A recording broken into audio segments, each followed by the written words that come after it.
Long before Christmas smelled like cinnamon candles and tasted like peppermint-flavored capitalism, it jingled and crackled its way through the snow-dusted forests and smoky mead halls of ancient Europe.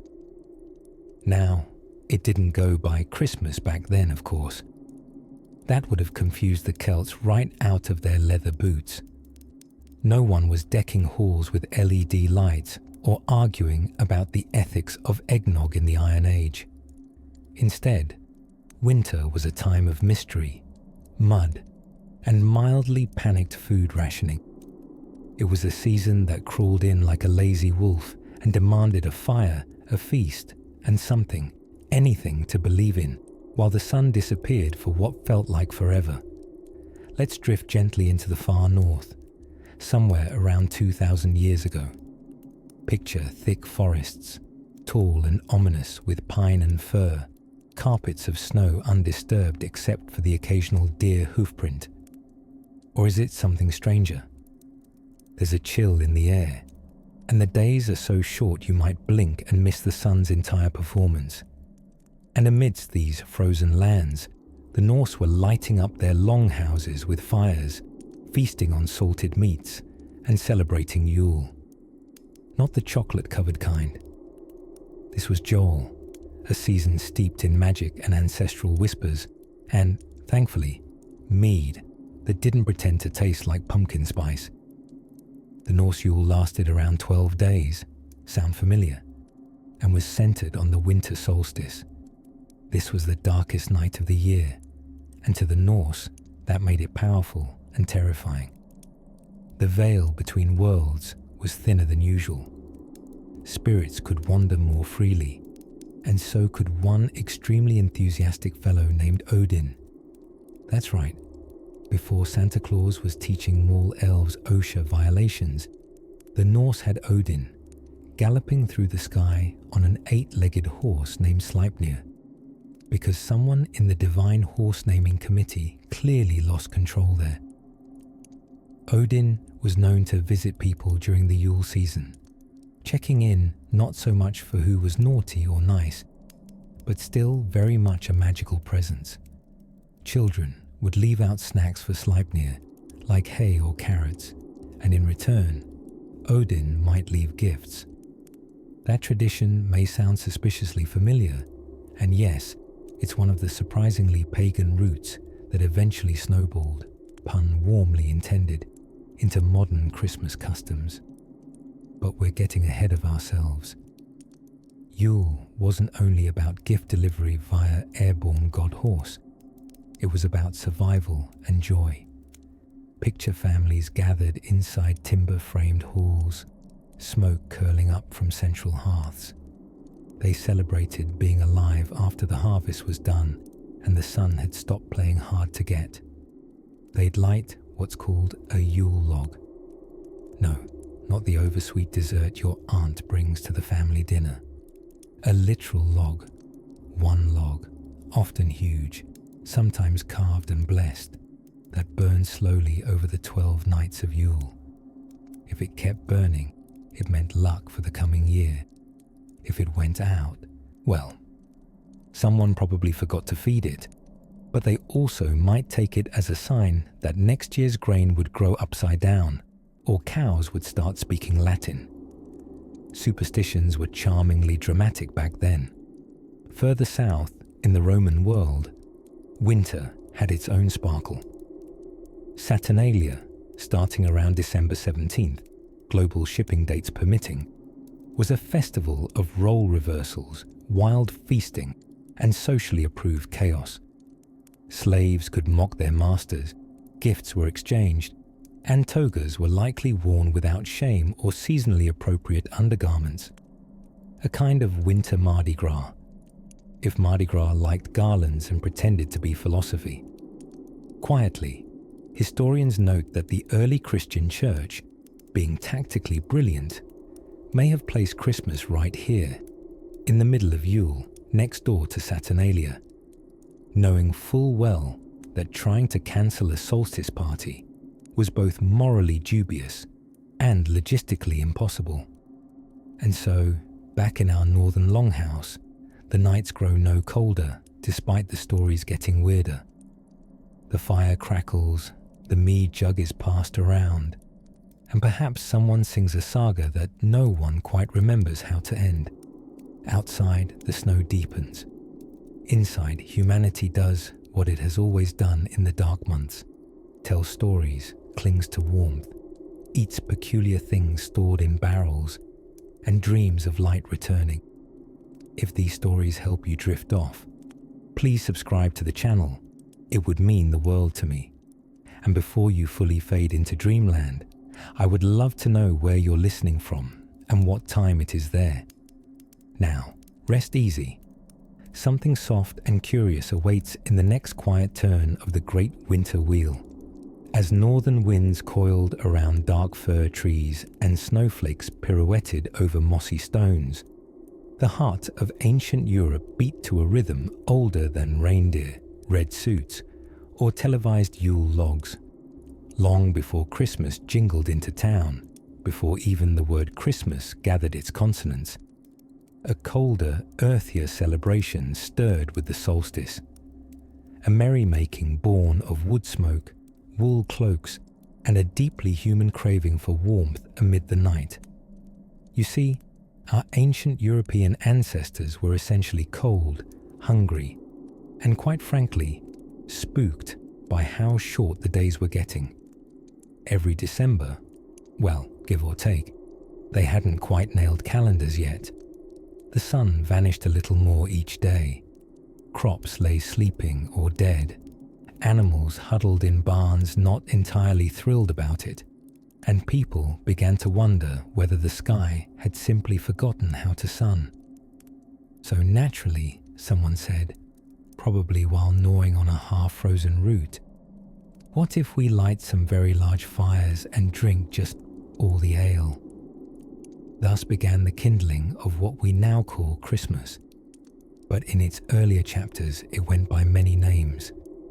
In the frigid stretches of Scandinavia, where beards froze and trolls allegedly lurked under every dramatic-looking rock, there was Yule, or Joel, if we want to sound impressively Norse.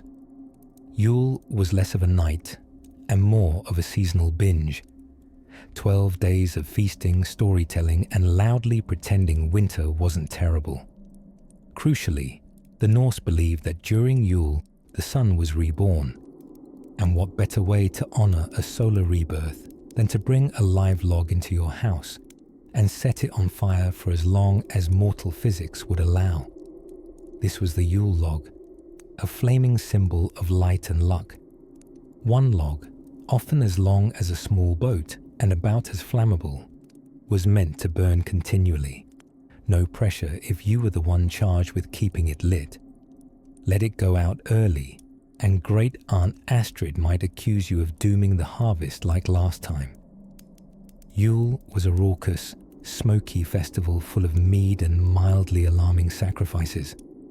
Animals, sure, and sometimes straw effigies, though accounts vary, and so do the definitions of mildly alarming. Toasts would be made to the gods: Odin, Thor, Frey, all the big names on the pre-Christian winter pantheon circuit. Some even left bits of food out at night, not for Santa, but for wandering spirits and the wild hunt, a sort of ghostly hunting party that galloped across the night sky in dramatic fashion. Perhaps early mythological PR for reindeer. Meanwhile, if we drift south from the fjords of Yule to the snow-dusted forests of the Germanic tribes, we find similar festivities with excellent names like Modronite, Mother's Night, a sacred night honoring maternal deities. Mothers, fertility, and family were toasted, sung to, and possibly awkwardly danced for. It was part reverence, part insurance policy for the coming year's survival. Of course, no mention of ancient European winter parties would be complete without a shout-out to Saturnalia, Rome's contribution to the winter whirligig. But perhaps we'll pop a snowflake into that story later and let it melt on its own. Back in the frostbitten north, let me paint a picture. smoky halls echoing with laughter and harp strings, people wrapped in furs and 4 layers of itchy wool, gnawing on roast boar like tomorrow's calories don't count. Outside, pine trees stood tall under starlight. Some homes may have even decorated them, though decorated likely meant hung some animal parts for old-fashioned charm. The wind howled, but indoors, cider simmered, and tales were spinning of gods, ghosts, and the slow returning of light. These solstice festivals weren't just celebrations, they were life affirmations. They said, yes, the world is frozen over. Yes, the nights feel eternal. But we've got fire, food, and the increasingly questionable punch. And in their toasts, in their songs, in the hopeful glints of candlelight on frost-covered windows, they told the sun, we're still here, and we brought our best drinking horns. And so, as the ancient villagers toasted the slow return of light, let us tiptoe more deeply into the wintry wild, where Roman togas will soon be swapped for holly wreaths and liberty-tinged mischief. As the last golden leaves of the European autumn fluttered to the forest floor, ancient villagers turned their eyes skyward and wondered, had the sun begun to tire of them? With each shortening day, the light slipped a bit sooner behind the hamlet hills, curling up like a cat into longer nights. And so began a season thick with ritual, superstition, and hopeful bribery of celestial bodies. Before Christmas was Christmas, winter celebrations across ancient Europe were a swirling snow globe of customs, fur cloaks, and impressively dangerous fire festivals. Our ancestors weren't sure what exactly caused the seasons. Climate science was still in its leaf-covered crib. But they knew one thing. The sun was going away. And they really, really wanted it to come back.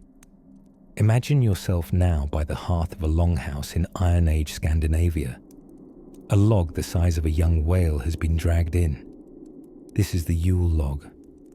Not the sweet little thing you put frosting on, but a full-on pagan power torch the family would burn slowly through the season. The log wasn't just selected. Oh no, it was chosen, sometimes solemnly blessed, and guarded like precious loot. If it went out too early, it meant bad luck, poor harvests, and possibly constipated livestock. No one wanted that on their conscience. Yule, after all, was not a short affair. This midwinter festival was a marathon of merriment, meat, and what we can only describe as very enthusiastic toasting. Warriors, farmers, and folks of all flavors would raise their horns, both literal animal horns and their drinking vessels, to spirits, gods, and the mysterious workings of nature. Odin, the all-seeing wanderer of Norse mythology, was believed to lead the wild hunt during this season, a sort of rowdy phantom horseback rave in the sky. Slightly terrifying, yes, but also festive. Further south, and a few toga fittings to the left, the Romans were throwing their annual Togapalooza, Saturnalia. Dedicated to Saturn, the god of agriculture and general good vibes, this December festival was the Roman equivalent of putting everything on pause and seeing what the world was like upside down. Masters served their slaves. Gambling was legal. Everyone wore silly hats, and the usual strict pecking order of society dissolved into a sort of joyful anarchy. Gifts were exchanged, often small, witty tokens like candles or figs, and revelers greeted each other with a hearty "Io Saturnalia," which sounds like a Wi-Fi password, but was basically the ancient Roman happy holidays. In Celtic lands, the Druids practiced solstice rituals with a reverence that was deeper than a fog-covered glen. The winter solstice, marking the longest night of the year, was their sacred pivot point. Dawn was precious, a proof that darkness wouldn't win forever. This was the time for lighting fires on hilltops, for singing songs that balanced somewhere between prayer and poem, and for gathering mistletoe, which they believed could cure almost anything, from infertility to bad vibes. Speaking of mistletoe, why did it become the plant of secret kisses and awkward office parties? Well, the Druids regarded it as a gift from the gods, especially when it grew high in the branches of oak trees, trees considered sacred all on their own. Mist from above, life-giving greenery in the dead of winter, and apparently very contagious affection. So many traditions across Europe had one thread in common: the need to make sense of winter's bleak beauty. They feasted not just to fatten up for cold months, but to defy the dark.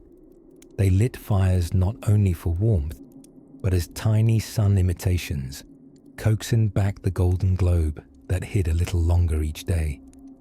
In the distance, the snow continues to fall, a hush over distant woods, a quieting of the land. Somewhere, a roasted boar is turning over a spit, sizzling quietly in a hall warmed by laughter. Children drift drowsily near the hearth. Outside, night gathers like a heavy blanket, but no one is afraid. The light will return. Somehow, they've always known this.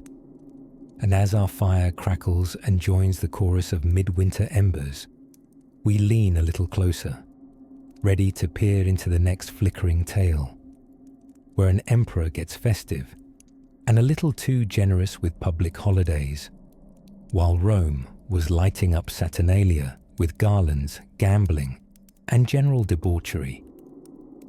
Far to the frosty north, the ancestors of modern-day Scandinavians were setting their festive fires alight for a very different sort of celebration. The time of Yule, spelled Yol for our Norse overachievers, who had more runes than vowels and more gods than daylight hours.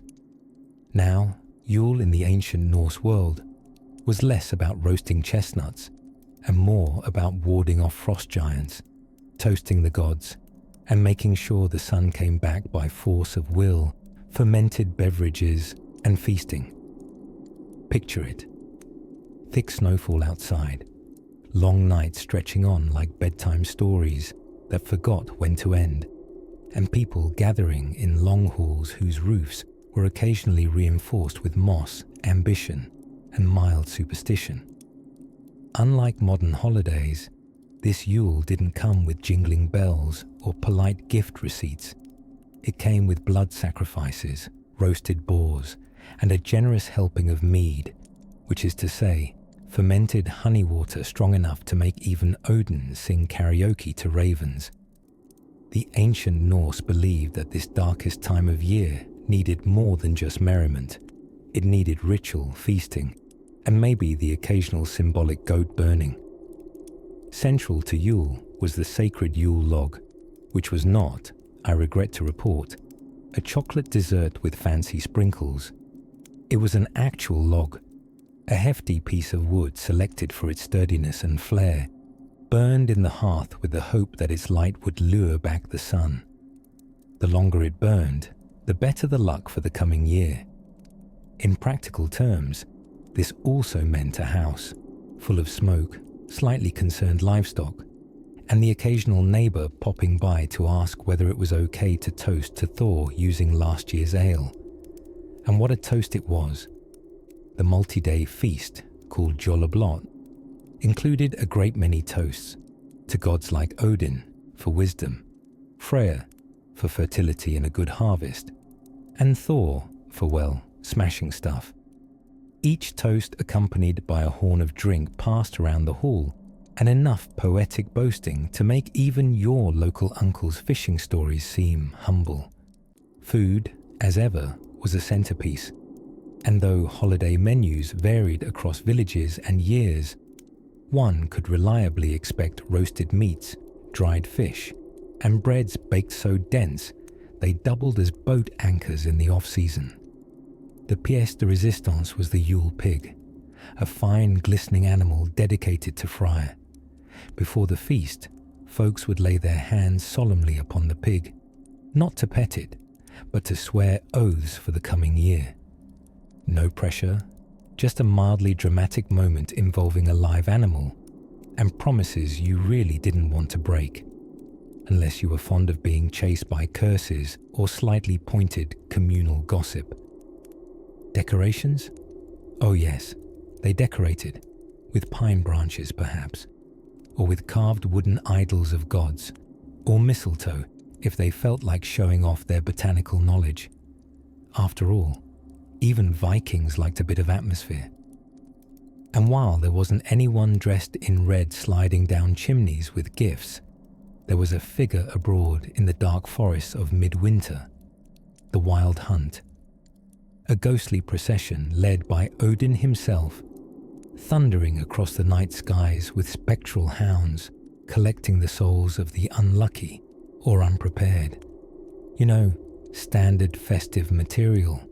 If you were wise, you stayed indoors and didn't whistle after dark, which is excellent advice even today, really. Children in those days might receive small treats from parents or the community, tokens made of carved wood or bits of sweetened dough. No jingling elves, though. Just the comforting knowledge that while the world outside was dark and frozen, inside there was fire, food, family, and enough noise to keep the demons and frostbite at bay. As Yule wore on, 12 nights in total, if not a smidge longer depending on local enthusiasm, folks would tell stories, sing songs, laugh over shared memories, and perform dramas that usually featured a god getting into trouble, a reindeer metaphorically involved, or someone waking up in a barrel. All very wholesome, mostly. So while the Roman Saturnalia taught us how to party like emperors, the Norse Yule reminded us what it's like to cling to warmth, laughter, and slightly irresponsible oaths in the face of freezing darkness. Somewhere deeper in the snowy woods, however, something else was brewing. No, not more mead, although that's also likely, but a quieter, more mystical gathering, where druids watch the skies and touch the trees, seeking their own kind of solstice magic. In the quiet, woods beyond the Roman frontiers, where the snows fell like powdered sugar on pine needle rooftops, the Germanic peoples of Europe were already in the festive spirit, though their version of holiday cheer involved far more fire and occasionally a goat. Well before Christianity tiptoed northward in its sandals, the Germanic tribes were already hard at work staving off winter gloom with one of the most ancient European staples, a riot of drink, song, and symbolic fire. These weren't silent nights, more like loud ones filled with drums, dishes made of roots and meat, and rituals that Western historians would later call pagan, which is Latin shorthand for "we don't quite understand what's going on, but it definitely looks fun."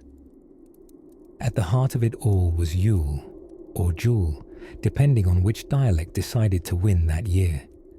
Now, Yule wasn't just a single evening tucked neatly onto the calendar like a polite dinner party. Oh no.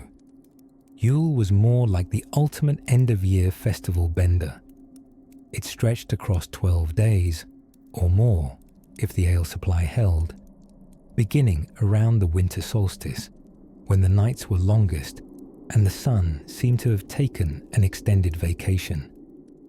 Wise tribal elders nodded wisely and declared the sun would return if people feasted long enough. They may have gotten the cause and effect slightly reversed, but no one was about to argue mid-feast. To truly enjoy Yule in old Germany meant embracing a few key traditions. First, the bonfire, important for spirit-pleasing, frost-defeating, and sausage warming. Communities would gather around blaze after blaze, each one said to symbolize the return of the sun. It was equal parts spiritual and toasty. Fires were also lit indoors, not always intentionally. thanks to celebratory candle lighting gone a little sideways after too much mead. Second, the sacrificial feast. Don't panic.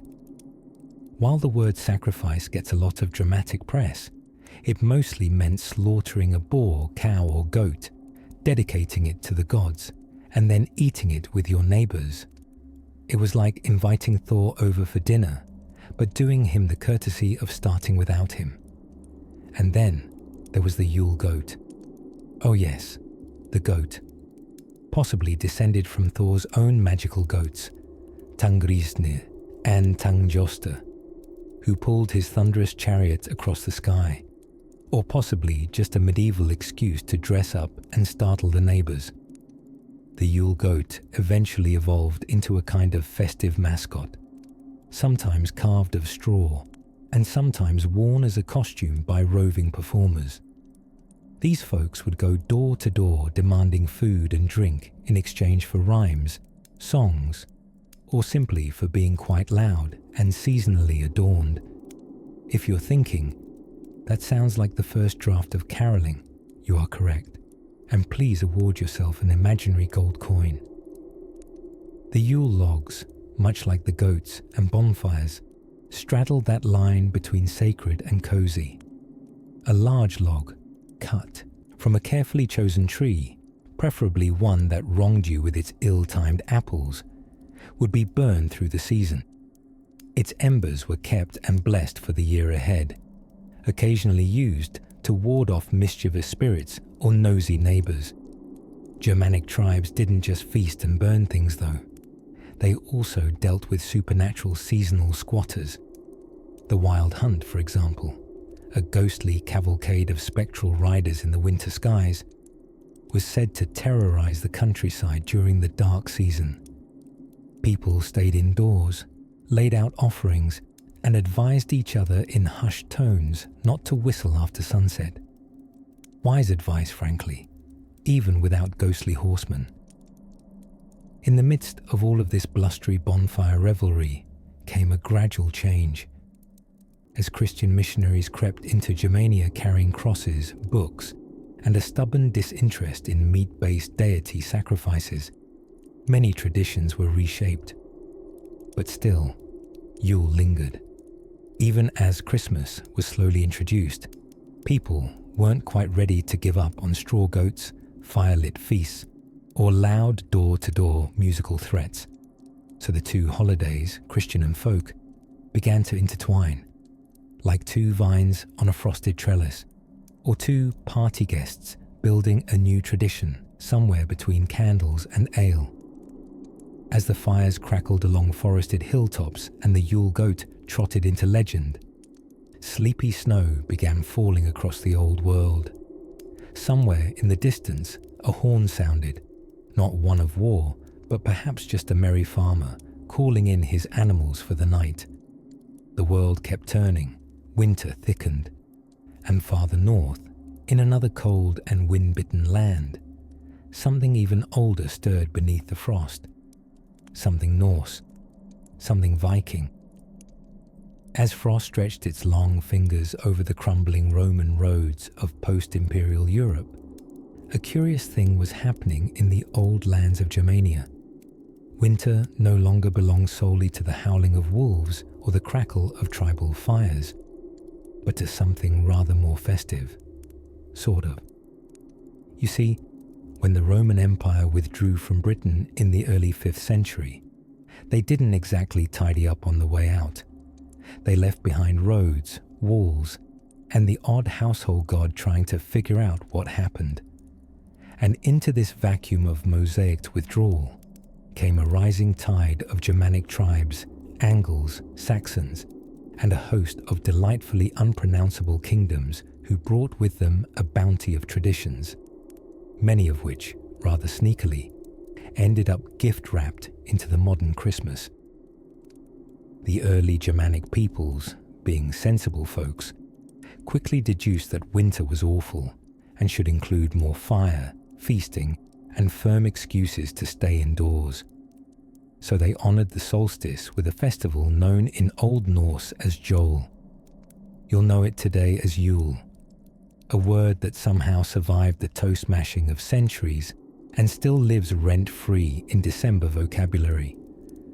Now, Yule was a great excuse to light massive fires, toast the gods with fermented, well, almost anything that fermented, and usher in the returning of the sun with a fair bit of shouting.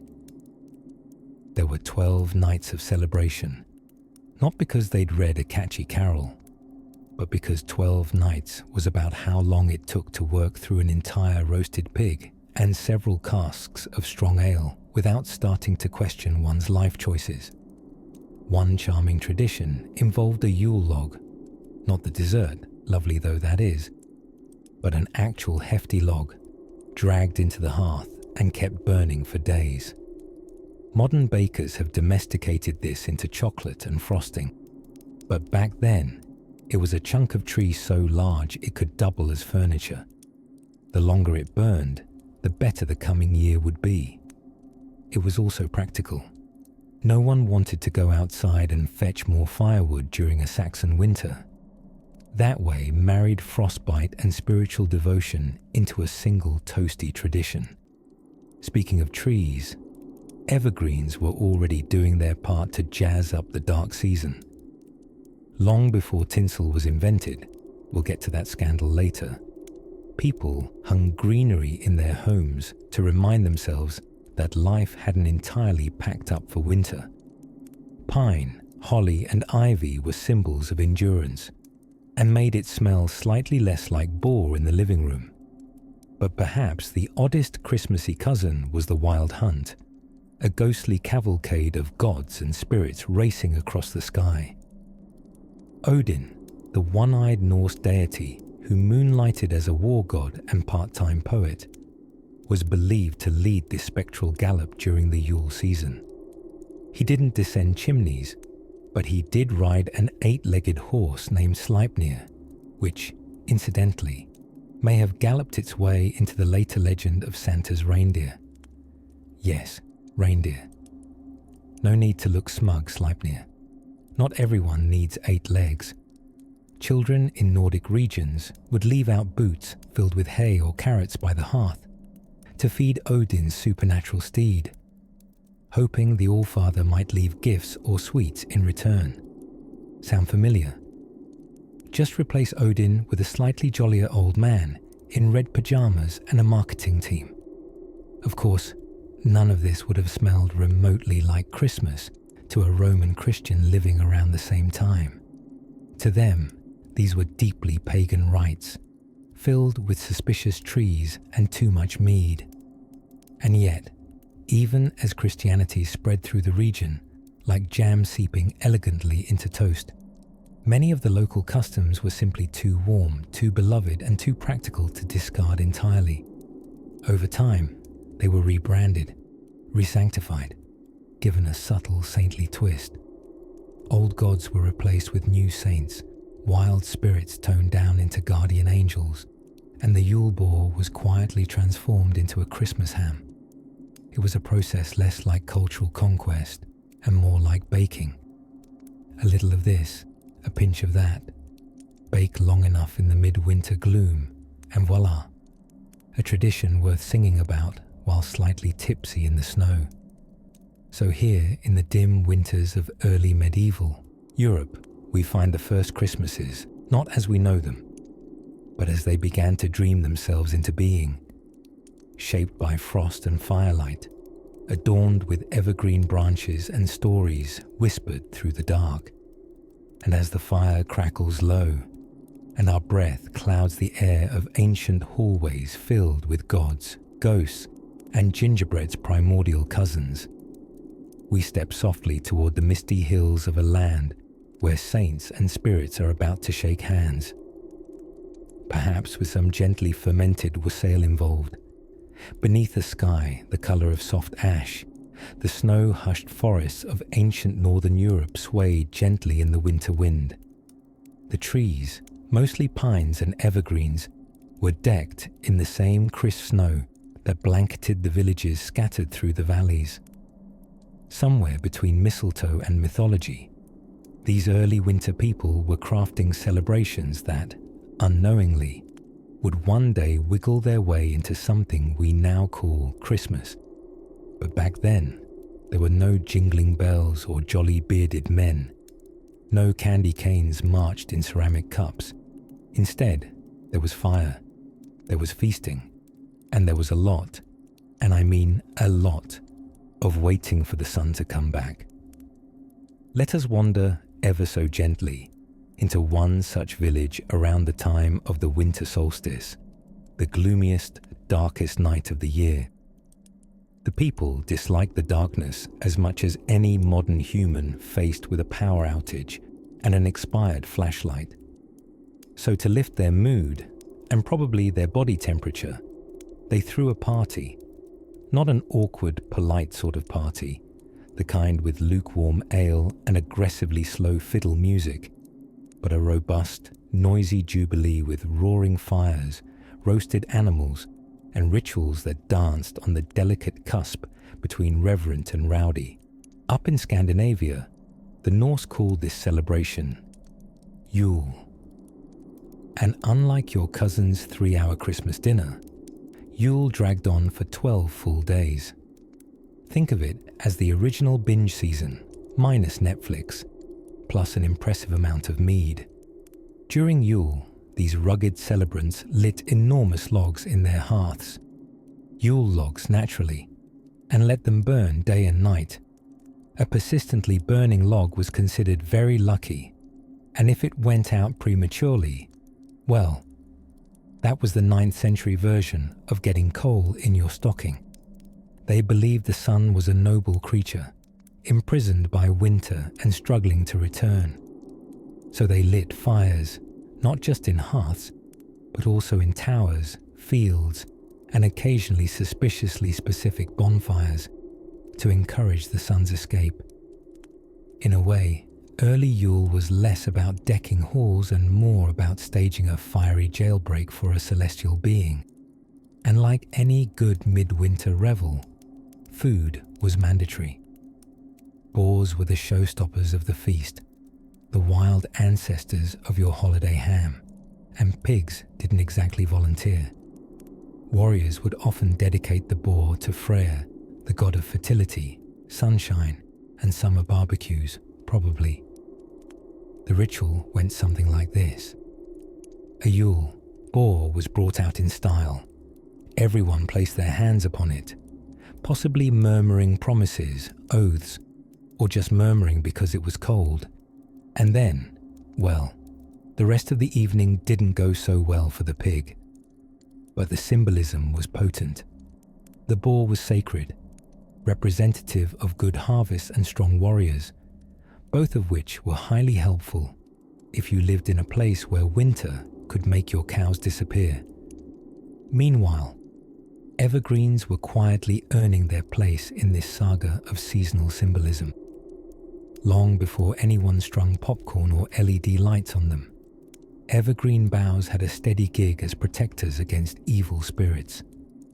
The logic was charmingly simple. If a tree can stay green during the icy tantrum of midwinter, it must be magic. So families hung evergreen garlands over doorways to tell frost demons, goblins, and possibly irritating in-laws, "Hey, this home is under tree protection. Kindly shoo." And then there was the mistletoe. Oh, the mistletoe. Organic, slightly toxic, and wildly romantic in the most inexplicable way.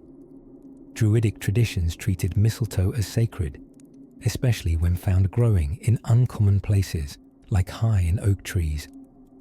Harvesting mistletoe wasn't a casual affair. It involved white robes, golden sickles, chants, and catching it in cloth so it didn't touch the ground and lose its mystical spark, which frankly makes kissing under the mistletoe a little anticlimactic by comparison. Even animals were roped into the celebrations, or rather, revered in them. Horses were sacred, goats were involved, more on that to come, and many animals were adorned with little symbolic tokens or honoured in toasts.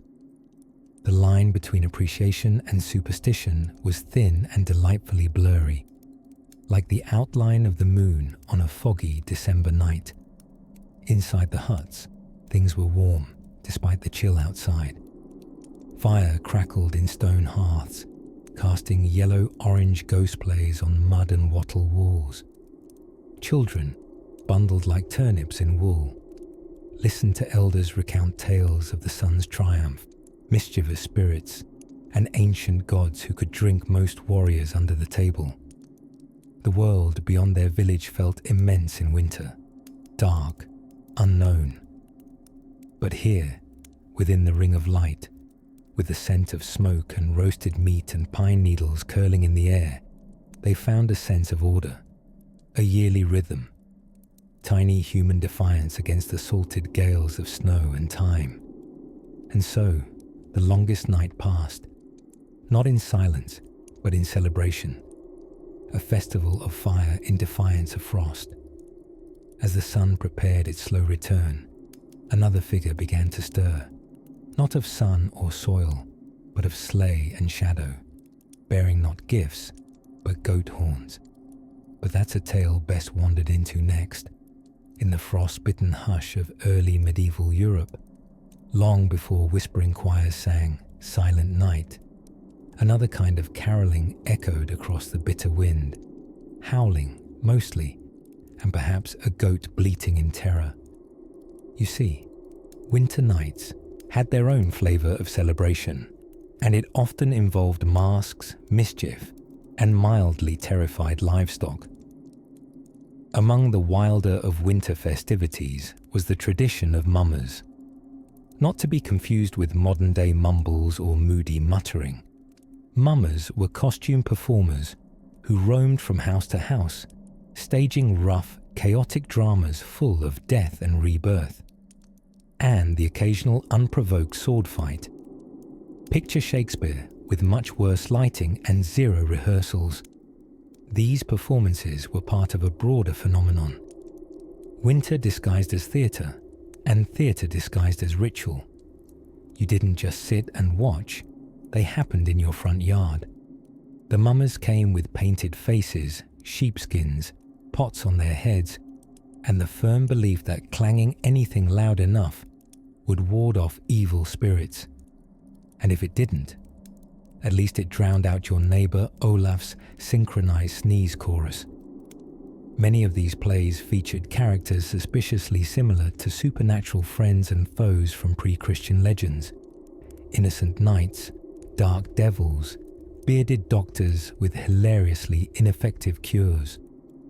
The doctor character, for instance, was often revived by magic words, brandy, or enthusiastic thwacking with a stick, primitive but oddly effective. The drama would nearly always include someone dying tragically and being miraculously revived. It was less about convincing stagecraft and more about symbolizing the return of the sun, from death to life, darkness to daylight, all scribbled onto one chilly front lawn. But even more curious were the masks, large hairy things made of wood, leather, and eyebrows. Scandinavian and Alpine traditions favoured monstrous visages, twisted horns, glowing eyes, mouths full of questionable dental decisions. Was it Santa? No. Was it slightly demonic? Often. Entire folklore squads, like the Perchten in Austria, would parade through villages looking absolutely horrifying, with the express purpose of scaring away winter's darkness. A noble purpose, really.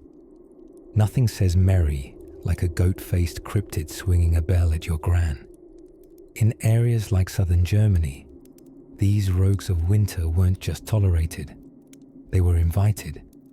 Villagers would leave out food and schnapps for visiting beastmen. Sorry, blessed winter spirits. Because, well, would you want to offend someone wearing real wolf teeth and cowbells at midnight? Didn't think so. Meanwhile, over in what would someday become the British Isles, where sailors wandered about with slightly more cheer and only a fraction of the fur. They carried bowls of beer, with roasted apples floating inside, singing not for fear, but for ale. Wassailing was part caroling, part begging, part subtle extortion. It went something like this: "Give us cake and cider, or we shall keep singing." Basically, the medieval version of being held hostage by Mariah Carey's greatest hits. But while all this stomping and singing and goat masking went on outdoors, indoors was its own kind of celebration. Before the tree came through the doorway, a ritual that would arrive in later centuries, there was another centerpiece to the celebration: fire. Big, blazing hearths kept not only your toes warm, but also your spiritual insurance up to date. From the Norse Yule log to the Slavic tradition of watching for signs in the flames, fire was a portal. Warmth against the cold, light against the long, dark memory of night, and belief was stitched into every corner of these customs.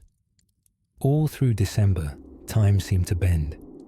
It was said the veil between worlds grew thinner, that spirits wandered more freely. People believed animals might speak on Christmas Eve, a rumor possibly fueled by the fact that, in the silence, your sheep really did seem judgy. So food was left out, doors unlocked, fires coaxed with a whisper, a sort of respectful truce between humanity and the mystery of Midwinter. It was a time when every gust of wind could be a ghost, or just an overeager uncle sneezing into the chimney, when every strange knock might be a mummer or a bear, or just your cousin Bjorn play-acting as St. Nicholas with a wooden spoon and a desire for plum pudding.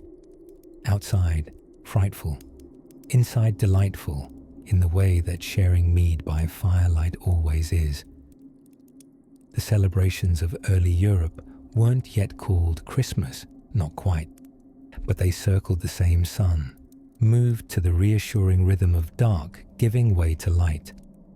And as the flames danced low and the songs slurred softer, a new day would come, one just a bit longer than the last.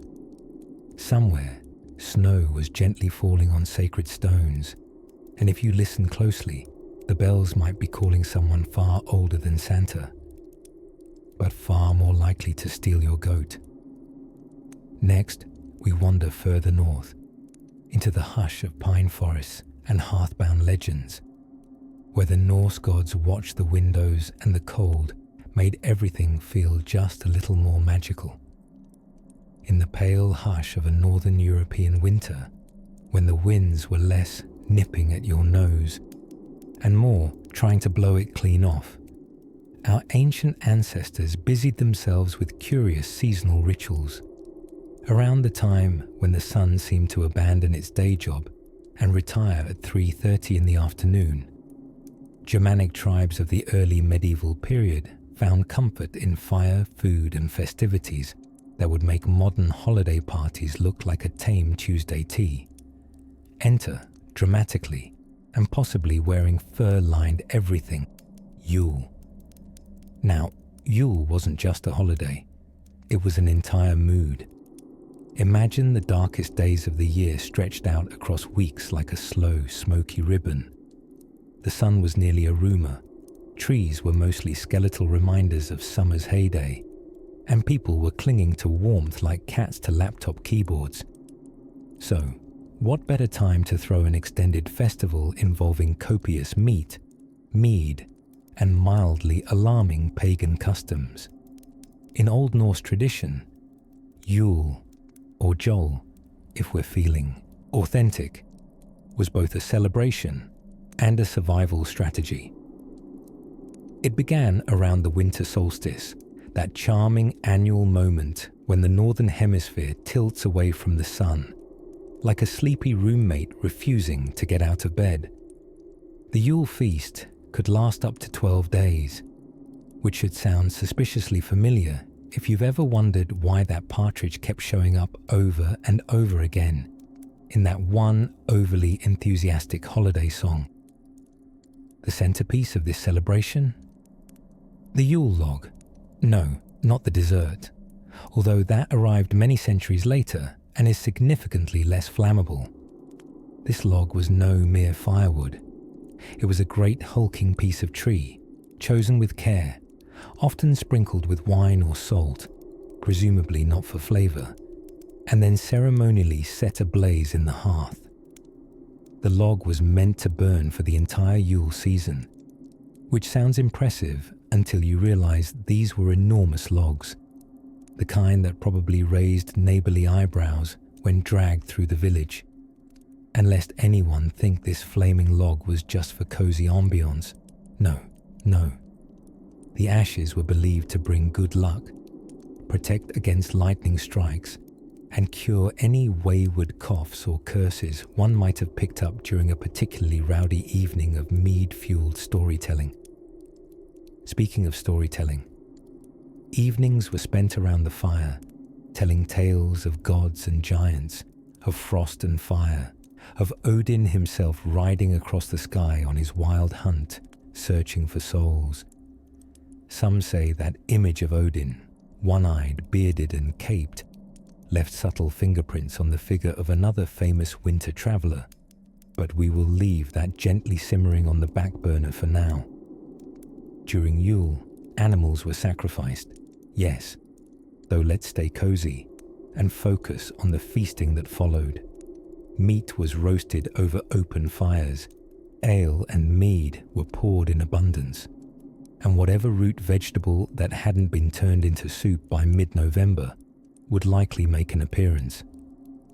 While modern Christmas might feature Brussels sprouts and polite small talk, an ancient Yule feast was more likely to involve wolf stories and someone dramatically banging a drinking horn for attention. Gift-giving wasn't yet the consumerist sport we know today, but offerings were exchanged, many of them symbolic or sacred. These could include handmade items, carved tokens, or as history gently hints, things that may or may not have been plundered from nearby villages. Yule wasn't always polite, but it was heartfelt.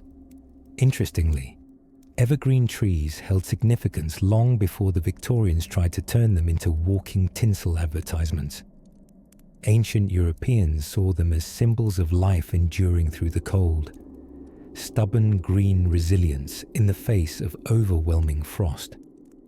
Boughs of fir and holly were brought indoors not just for decoration, but in hopes of inviting good spirits and gently hinting to winter that it might want to move along. As the days slowly began to lengthen again, so slowly that you had to squint to notice, Yule came to an end, marking not just a victory over darkness, but a whisper of spring's eventual return. The wheel of the year turned, creaking softly as echoes of songs and ancient toasts faded into sleepy silence. And soon, we'll follow those echoes into a time when emperors joined the midwinter celebrations, not in longhouses, but in the marble-clad corners of imperial courts, where myth, politics and power gathered under a different winter sun. In a quiet forest of present-day Austria, once frosted with December snow, and the occasional wild boar snuffling about for truffles it never finds, sat a people known as the Ratians, or perhaps the Narici. Or were they Proto-Slavic hill dwellers who just liked beer and bonfires? It's the sort of thing that keeps archaeologists up at night and puts the rest of us straight to sleep, which is entirely the point.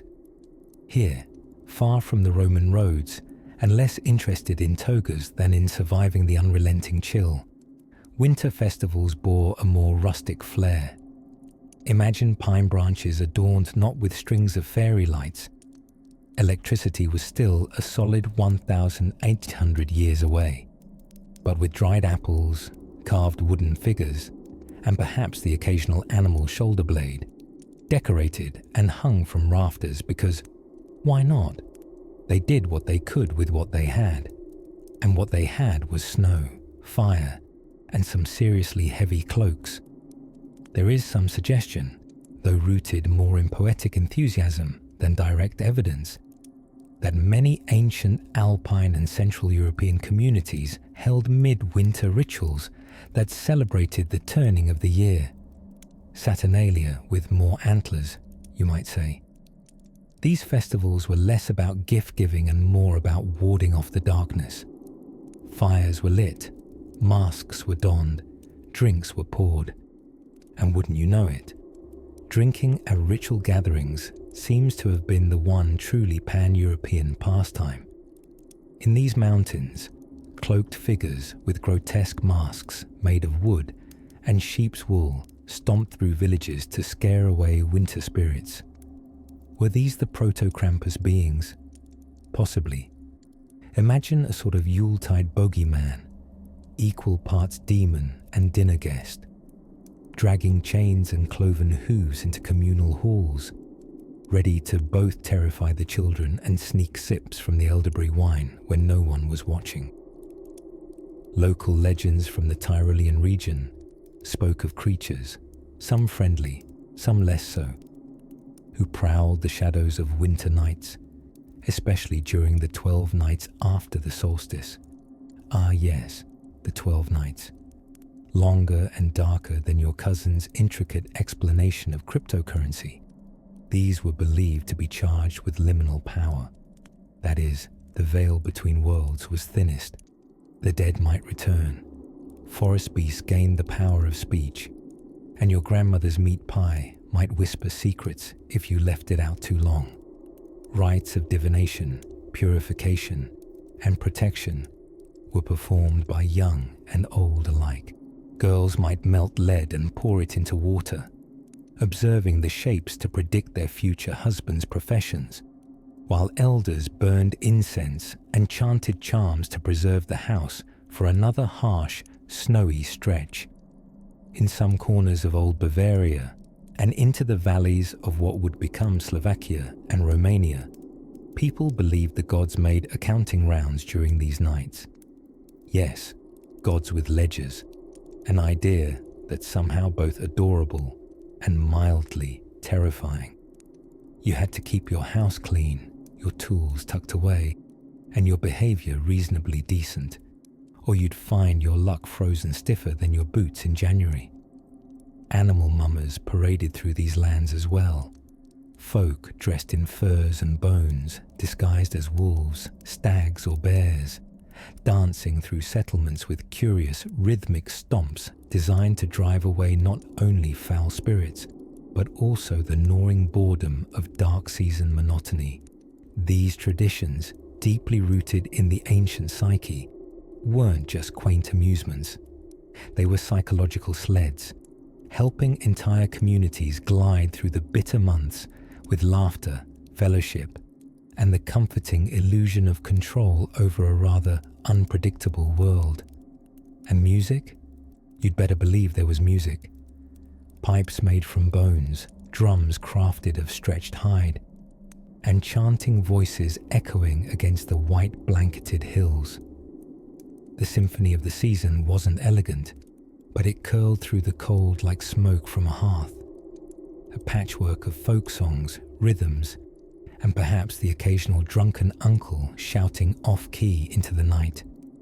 So while there weren't Christmas trees and milk for Santa, there were sacred evergreens, feasts under the stars, and a powerful belief that winter, though brutal, could be endured together with firelight, fur, and a few good stories by embracing ritual, mirth, and mulled-berry fermentations that might charitably be called wine. These early Alpine folk lit up the darkest nights in their own strange and marvelous ways, and somewhere between the fading torchlight and the far-off howl of a wolf dressed like a man, or perhaps a man dressed like a wolf, the whisper of the next tradition waits quietly in the snow, just beyond the mountain. A gentle hush had fallen over the Alpine valleys, a cold, snow-dusted silence, as if time itself had curled up by the fire with a woolen blanket and promptly dozed off. Here, among pine-scented groves and wooden chalets, we turn our attention to the medieval mountain folk of Central Europe. A curious lot, as fond of fermented drinks and musical goats as they were of celebrating what we might quaintly call Christmas. Though at the time, it was more of a seasonal celebration, with deeply pagan roots and heady quantities of dairy. Now, picture a rugged hamlet tucked into the lower slopes of the Alps. The roofs are heavily powdered with snow and thatched with what appears to be mountain determination. It is the 12th century, give or take a crusade, and the local villagers are preparing for what they call the Christnacht, a word which sounds both reverent and vaguely like a cheese. Unlike in the cities, where church bells chimed over orderly candlelit processions, mountain villages took a more homespun approach. The holy days were revered, certainly, but laced with hearty tradition, like fruitcake with just a splash too much schnapps. The feast wasn't just a meal. It was a theatrical performance starring cabbage, dumplings, trout, and an alarming number of preserved meats. Housewives, wrapped thick as woolly onions, began preparations days in advance. Onions were pickled, beans were boiled into oblivion, and the local black bread was sliced with such dedication you'd think it were a religious rite. The centerpiece meal on Christmas Eve would often involve freshwater fish, usually caught that morning by someone named Hans, who probably smelled like lakes and hard work. Meat was frowned upon by more pious sorts, but the villagers had their ways. Loopholes of the sausagey kind. Smoked meats cured in the high attic rafters were ceremoniously lowered and carved with the gravity of medieval diplomacy. As for entertainment, Alpine traditions were wonderfully elaborate. Mummers trooped through the villages, mask-wearing performers telling biblical tales, mixed freely with regional folklore and whatever else hadn't been banned yet by the bishop. Jesus, the Virgin Mary, and St. Nicholas might stand shoulder to shoulder with forest spirits and talking animals, performing morality plays that had the theological accuracy of a drunken goat, but the enthusiasm of a Renaissance festival on mulled wine. Speaking of St. Nicholas, up in these frosty hilltops, his arrival on December 6th marked the beginning of festive mischief. But the Nicholas who visited here was no jolly red elf. He was a stern bishop figure draped in fur-trimmed robes and carrying a staff taller than most children. He was often accompanied by his sinister companion, a horned figure named Krampus, who, depending on which valley you asked, either scared children into good behavior or traumatized them into lifelong therapy. Krampus would rattle chains, swipe switches, and look grimly magnificent. Still, on Christmas Eve itself, the mood softened. Candlelight glowed from windows, and above stars hung quiet and clear. Families would gather around the hearth, say prayers in dialects God himself might have found puzzling, and wait for the Christ kind, a glowing spirit child who, inexplicably, also sometimes resembled a teenage girl in a crown of candles, depending on local beliefs and someone's fever dream. Some Germanic regions also brought greenery indoors, pine boughs, ivy, or juniper sprigs, which were both decorative and possibly functioning as passive-aggressive air fresheners after a month of roasting cabbage. These evergreens hinted at a timeless tradition, the sacred endurance of life through winter's cold. A sort of botanical optimism. Midnight Mass was the apex of the outwardly religious celebration. The village would make their way to the chapel, bundled in wool, trudging through fresh snow by torchlight. The chapel was small, perhaps leaning slightly, always cold enough to fog your glasses had you owned any, and filled with a soft chorus of ancient carols, sung in breathy reverence by tired farmers who could still hit surprisingly celestial notes. And after all this, a night of food, fire and stories, there was silence once more. Not even Krampus stirred. Snowflakes settled into the sloping roofs. Somewhere, a faint yawn curled out from a chimney, followed by the sleepy creak of a bed frame. And now, just east over the mountains, another odd little tradition was stirring, involving apples, riddles, and the powerful magic of candlelight, in a frost-crackled corner of what we now call Eastern France. Though at the time, maps were more like vague sketches with dragons and a "here be bogs" warning. There lived a people known to the Romans as the Gauls. These were not the mustachioed cartoon Gauls who bonk Romans with oversized fish, but they did share one indispensable trait with their illustrations: a hearty enthusiasm for seasonal revelry. The winter solstice was, to the Gauls, not simply a bend in the year's great wheel, but a marvelous excuse for feasts, fire, and frighteningly loud music performed with animal horns. The darkness of December demanded defiance, and the Gauls obliged with merriment that could send flocks of startled crows wheeling off into hoarfrost-studded skies. Their festival, Megastos to some tribes, or simply the lighting of the new sun, was a time when bonfires painted orange halos on the snowy hills.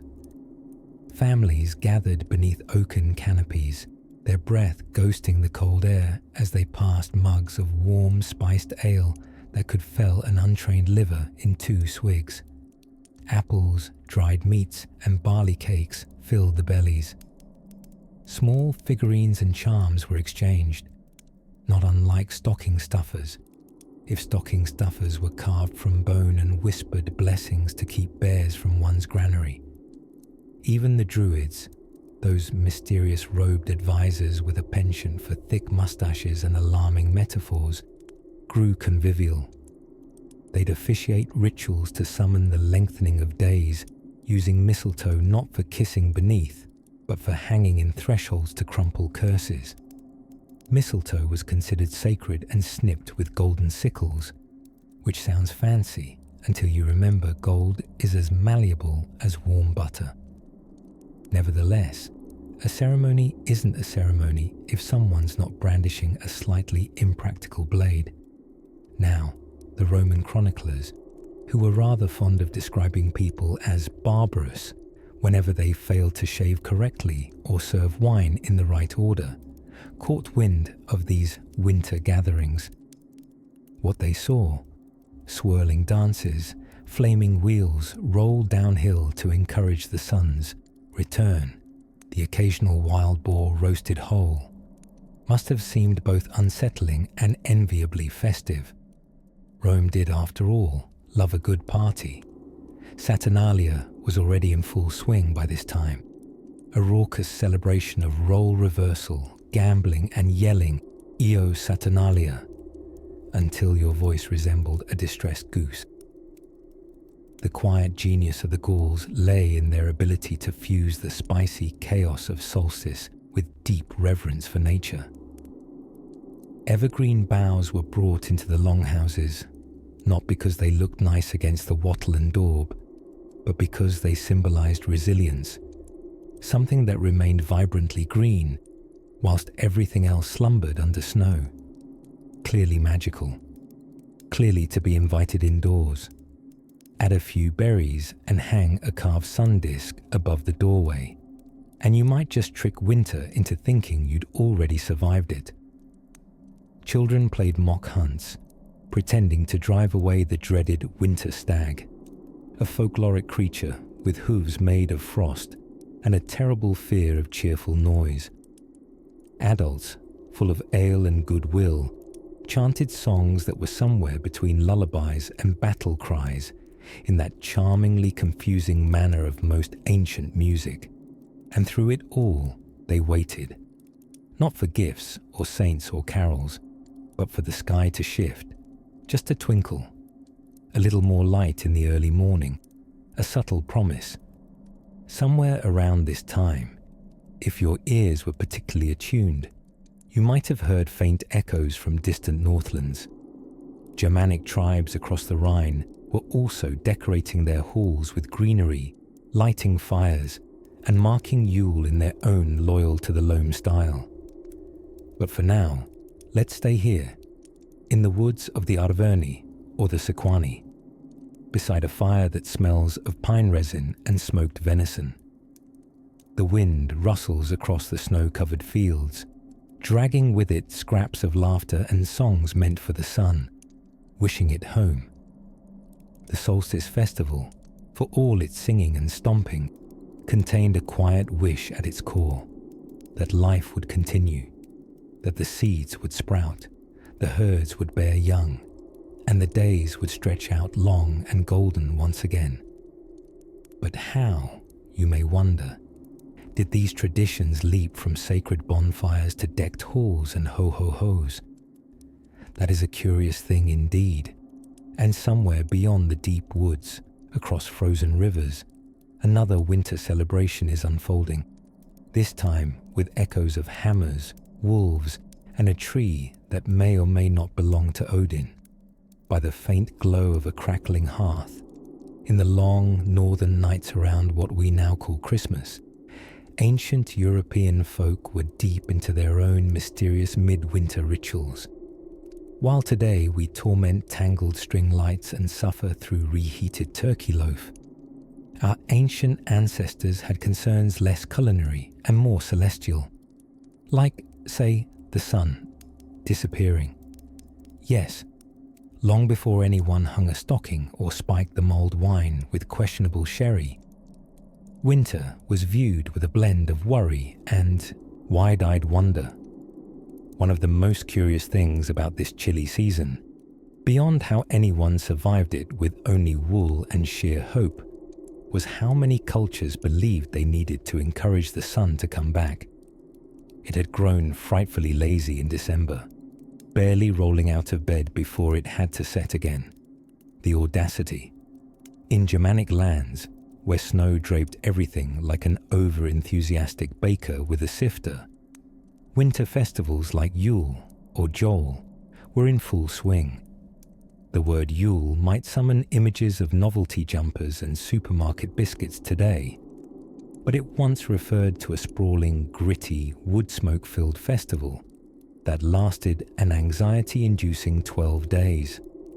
During this time, livestock that couldn't be fed through winter was slaughtered, a rather grim necessity, and large quantities of food were consumed with the urgency of people who knew winter had barely started, and this might be the last good meat they'd chew until the thaw. Families gathered to burn the Yule log, a comically large piece of timber selected with ceremonial flair and a bit of neighborly flexing. The bigger and longer burning, the better. It was thought that the fire's light and warmth soothed the spirits outside, which, like reluctant in-laws, were believed to wander more freely in the winter dark. The Norse also believed in the wild hunt, a chilling, ghostly procession through the sky, led by Odin himself. If you looked outside and saw it, well, best not let them know you noticed.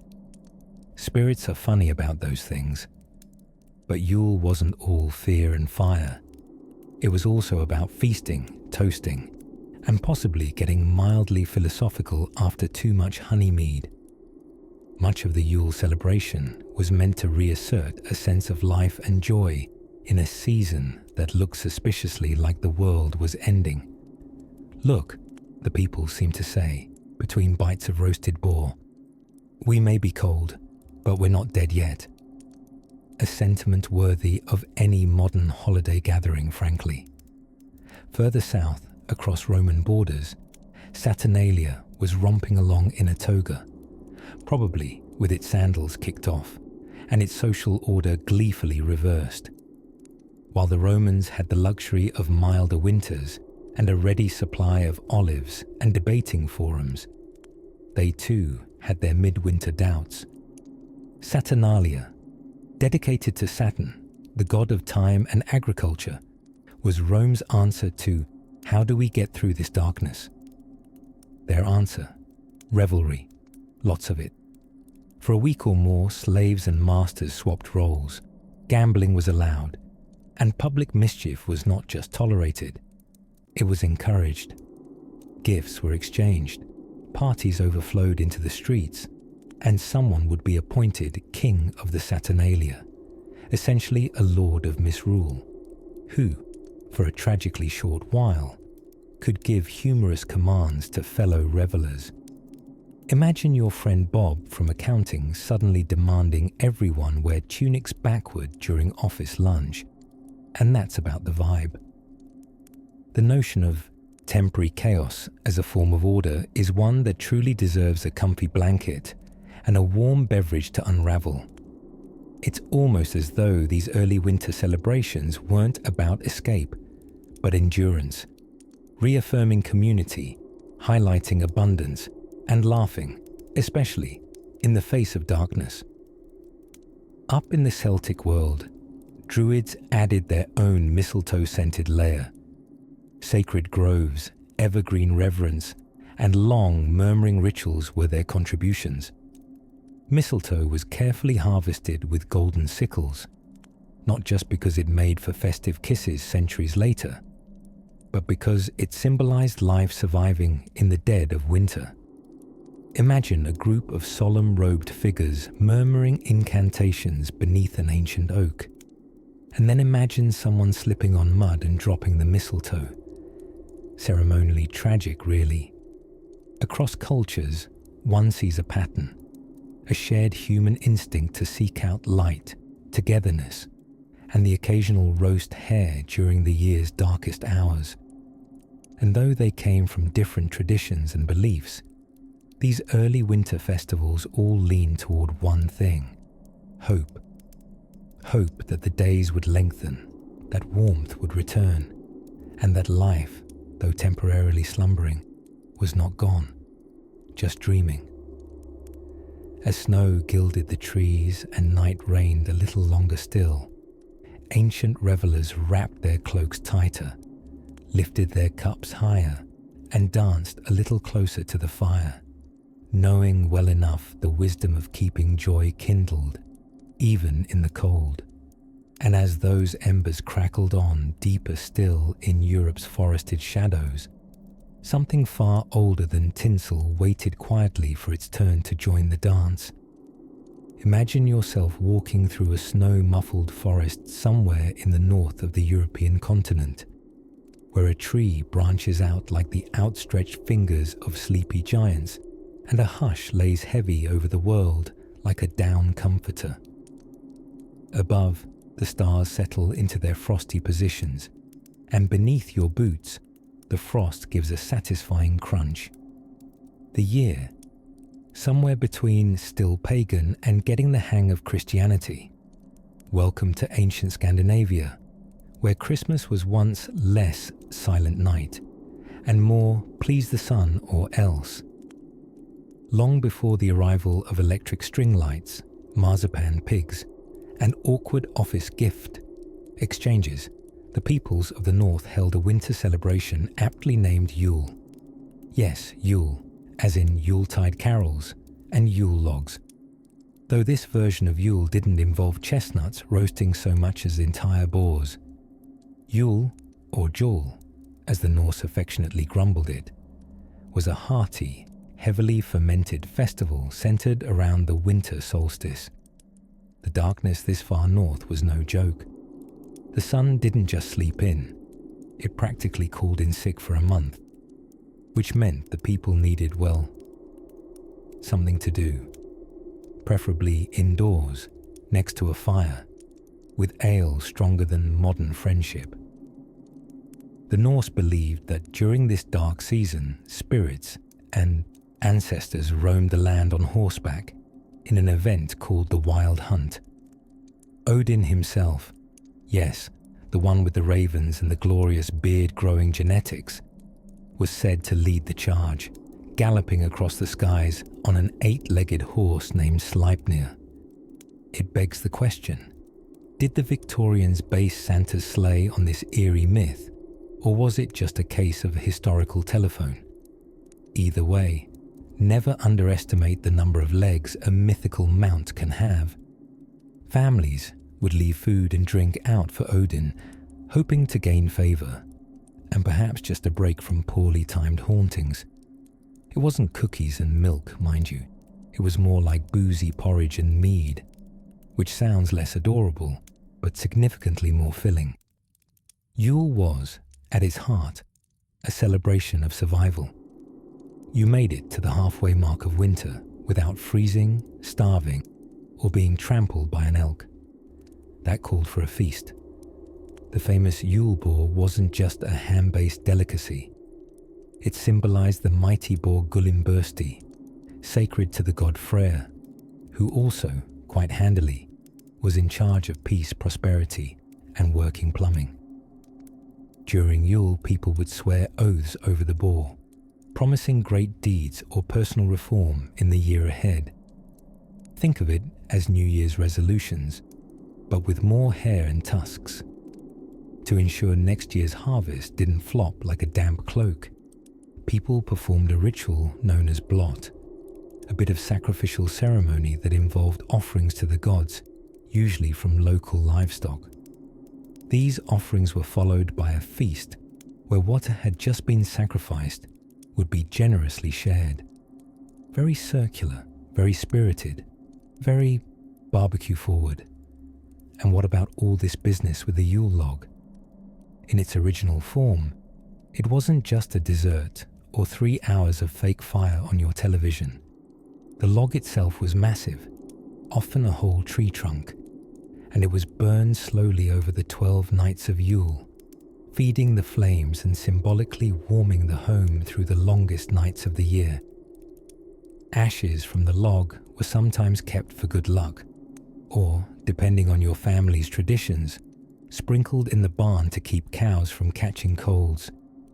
By the flickering firelight, there would be tales of gods and giants, of battles fought in mythic realms, of Loki doing something mischievous and entirely avoidable. Children would curl up beneath woolen blankets, their imagination stoked alongside the hearth. Outside, the wind would wail like a banshee with seasonal affective disorder. But inside, where laughter, stories, and roasted things filled the air, it was merry in a very Norse kind of way. So if you close your eyes now, you might imagine yourself sprawled on the fur-covered floor of a longhouse, the scent of pine and smoke curling against the beams, a horn of mead resting lazily in your hand. The bard is tuning his lyre. Someone's awkwardly trying to woo the stable master with riddles. And overhead, the gods, impressed or mildly tipsy themselves, glance down through the aurora. And in this sacred snowy stillness, as sleigh bells fade into the echoes of hoofbeats in the sky, we drift onward toward the fires and festivities of another ancient revelry. As the snow whispered down upon the Scandinavian fjords, well, as much as snow can whisper, we arrive now to the Norse lands, where Christmas, as we know it, had not yet arrived in name, but the spirit of winter revelry was alive and howling like a pack of wolves with particularly festive sweaters. You see, long before Mariah Carey and blinking reindeer lawn ornaments, the Norse had their own winter celebration, Jol, or Yule, a holiday so earthy and mighty that it would eventually be partially absorbed into Christian Christmas like a spoonful of fermented shark into an already questionable stew. Yule usually took place around the winter solstice, when the darkest days loomed like a moody teenager over a household with weak Wi-Fi. The Norse, in their ferocious wisdom, decided the best way to fight back against cosmic melancholy was to drink, feast, burn things, and sometimes chase goats. And really, isn't that what we all secretly want from December? At the heart of Yule was the Yule logrish, which was not a pre-packaged chocolate dessert roll from a French supermarket. No, This was a mighty hunk of wood, set to burn in the hearth for days, possibly even 12 days, depending on how committed your ancestors were to indoor flame safety. The log wasn't just a festive fireplace feature. It was meant to ward off bad spirits, like trolls, draugr, those are essentially Viking zombies, and second cousins who insist on trying to find themselves by learning the lute. Ash from a burned Yule log was often kept to protect the house, or even mixed in with soil for good crops, proving once again that the Norse were excellent recyclers with a flair for the mystical. Then there were the goats. Ah yes, the Yule goat. The precise origin of the Yule goat is, like much of history, a bit like a fruitcake, dense, mysterious, and possibly containing things that should have never been preserved. Some say it harks back to Norse mythology, where Thor's chariot was pulled by two shaggy goats with unfortunate names, Tangrisnir and Tangjoster, which roughly translate to snarler and tooth grinder. Romantic, no? By the time the medieval Norse got hold of the Yule goat, it had become a curious figure that roamed the countryside, sometimes mischievous, sometimes generous, depending entirely on whether people were telling the tale before or after drinking mead.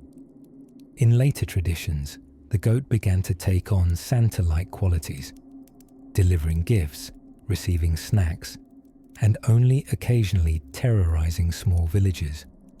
And yes, in some parts of Scandinavia, people still craft straw Yule goats to this day, cheerful, golden little things tied up with red ribbon, often inexplicably set on fire, either ceremonially or by overly enthusiastic vandals in the town of Gävle, Sweden. The Gävle goat, a larger-than-life straw behemoth, goes up every year in town square, and with the tireless futility of Sisyphus, someone almost immediately tries to burn it down. It's practically a team sport at this point. Back indoors, the Norse would feast on anything that couldn't outrun them. Wild boar was particularly special, and often offered to the god Freyr. Think of him as the Norse patron of peace, fertility, and good harvests, as well as looking excellent in elaborate headdresses. Later, this sacred boar gradually transformed into the festive Christmas ham.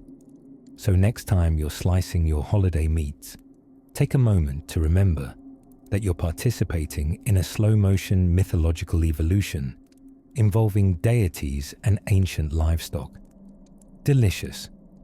Of course, there were also blots, ritual sacrifices, typically of animals, meant to ensure the sun's return. However, lest your dreams be dotted with the unsettling imagery of wide-eyed chickens and nervous sheep, we'll simply say these ceremonies were spiritually expressive and best left to moonlit temples and poetry. At night, after the feast, the tales would rise like smoke from the chimney. Epic sagas and heroic legends were recited, filling the long dark with words, firelight, and the occasional awkward pause when someone forgot if Snorri the Red survived his duel with Björn of the slightly larger hat. Yule, in all its ancient Scandinavian glory, was loud, hearty, mystical, and oddly cozy. Horns were toasted, songs were sung, and if snow fell, it did so to the soundtrack of communal cheer and the distant bleating of an enthusiastic goat disguised as a holiday icon. And now, as the longboats settle on dark waters and the fires begin to wane, let us drift gently onward to new lands. It seems the bells are about to toll in the distant chapels of medieval Gaul, where monks and mirth made strange bedfellows indeed. As winter deepened across ancient Europe, the crunch of snow beneath fur-lined boots became the season's unofficial soundtrack. Though early Christmas time lacked Mariah Carey and string lights that refused to cooperate, it did feature its own brand of festive sparkle, a blend of pine smoke, candlelight, and an enthusiastic approach to libations. But beyond foods and rites and nudging the solstice, along with bonfires and hopeful goat masks, there was yet another Christmas curiosity, the curious case of gift-giving, and how it often went terribly, hilariously wrong. Now, you may think of gift-giving as a sweet cinnamon-scented gesture, something between a Hallmark moment and a credit card regret. But in the forests, fortresses, and fish-smelling market towns of early Europe, exchanging presents around the winter solstice had layers, not fancy wrapping paper layers, political layers, social layers, occasionally fish layers if you lived too close to the coast. In early Germanic and Norse societies, the Yule season was marked by more than shouting "Skål." While drinking hornfuls of something vaguely flammable, it was also a time for gifting items that were supposed to establish alliances, impress chieftains, or at the very least, not offend someone enough to start a feud that involved actual axes. The act of giving was deeply symbolic, because if you gave a lord a sword, you might be implying you trusted him to defend the people, or that you expected him to use it generously on your enemies, or that you were kind of done storing it at your house. One saga even mentions a man gifting another man a cloak, only to be insulted when the cloak was worn, while visiting the local gossip-prone alehouse. Relationships were complex. Cloaks were political statements. Meanwhile, over in the Celtic lands, winter festivals were no slouch in the gifting department either.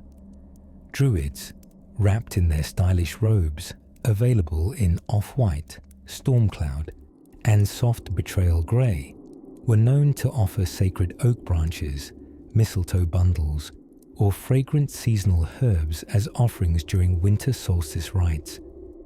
These were not only gifts to other people, but tokens believed to curry favour with winter spirits, forest fae, or that one grumpy deer by the stone circle. Move southward into Roman territory, and Saturnalia, the wild, pre-Christmas festival of merriment and mischief, was a gift-giving goldmine, but not necessarily gold. During Saturnalia, gifts were often small, humorous tokens exchanged as gestures of goodwill, joking insult, or even social reversal. Typical offerings included wax figurines, candles, combs, and occasionally sausages.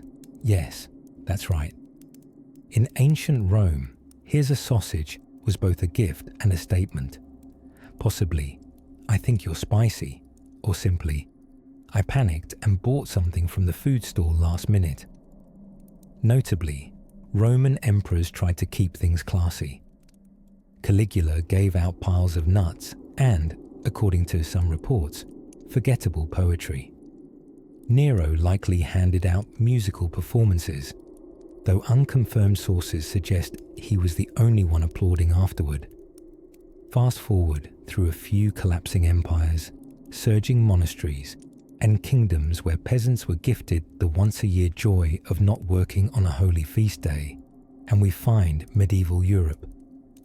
Here, gift-giving began to cozy up to the rising influence of the church. The wise men gave gifts to baby Jesus, the story goes, so Christians began echoing that gesture, giving gifts to each other. Only in true medieval fashion, it got theological fast. Clergy debated the spiritual implications of gift exchange. Was it a selfish act dressed in seasonal ribbon, or a divine echo of holy generosity? There were sermons involved. Everything in medieval Europe eventually involved a sermon. Meanwhile, kings and nobles exchanged increasingly extravagant holiday tokens, sumptuous fabrics, gilded chalices, well-fed falcons, and the occasional live bear, though the latter was notoriously difficult to wrap. In lower classes, gift-giving was simpler. A homemade knit, a carved trinket, a warm loaf of bread baked with a lucky seed. Children, if they were lucky, might receive a wooden doll or a candy shaped like some confusing saint. What made all this more endearing and occasionally quite spooky were the visitors.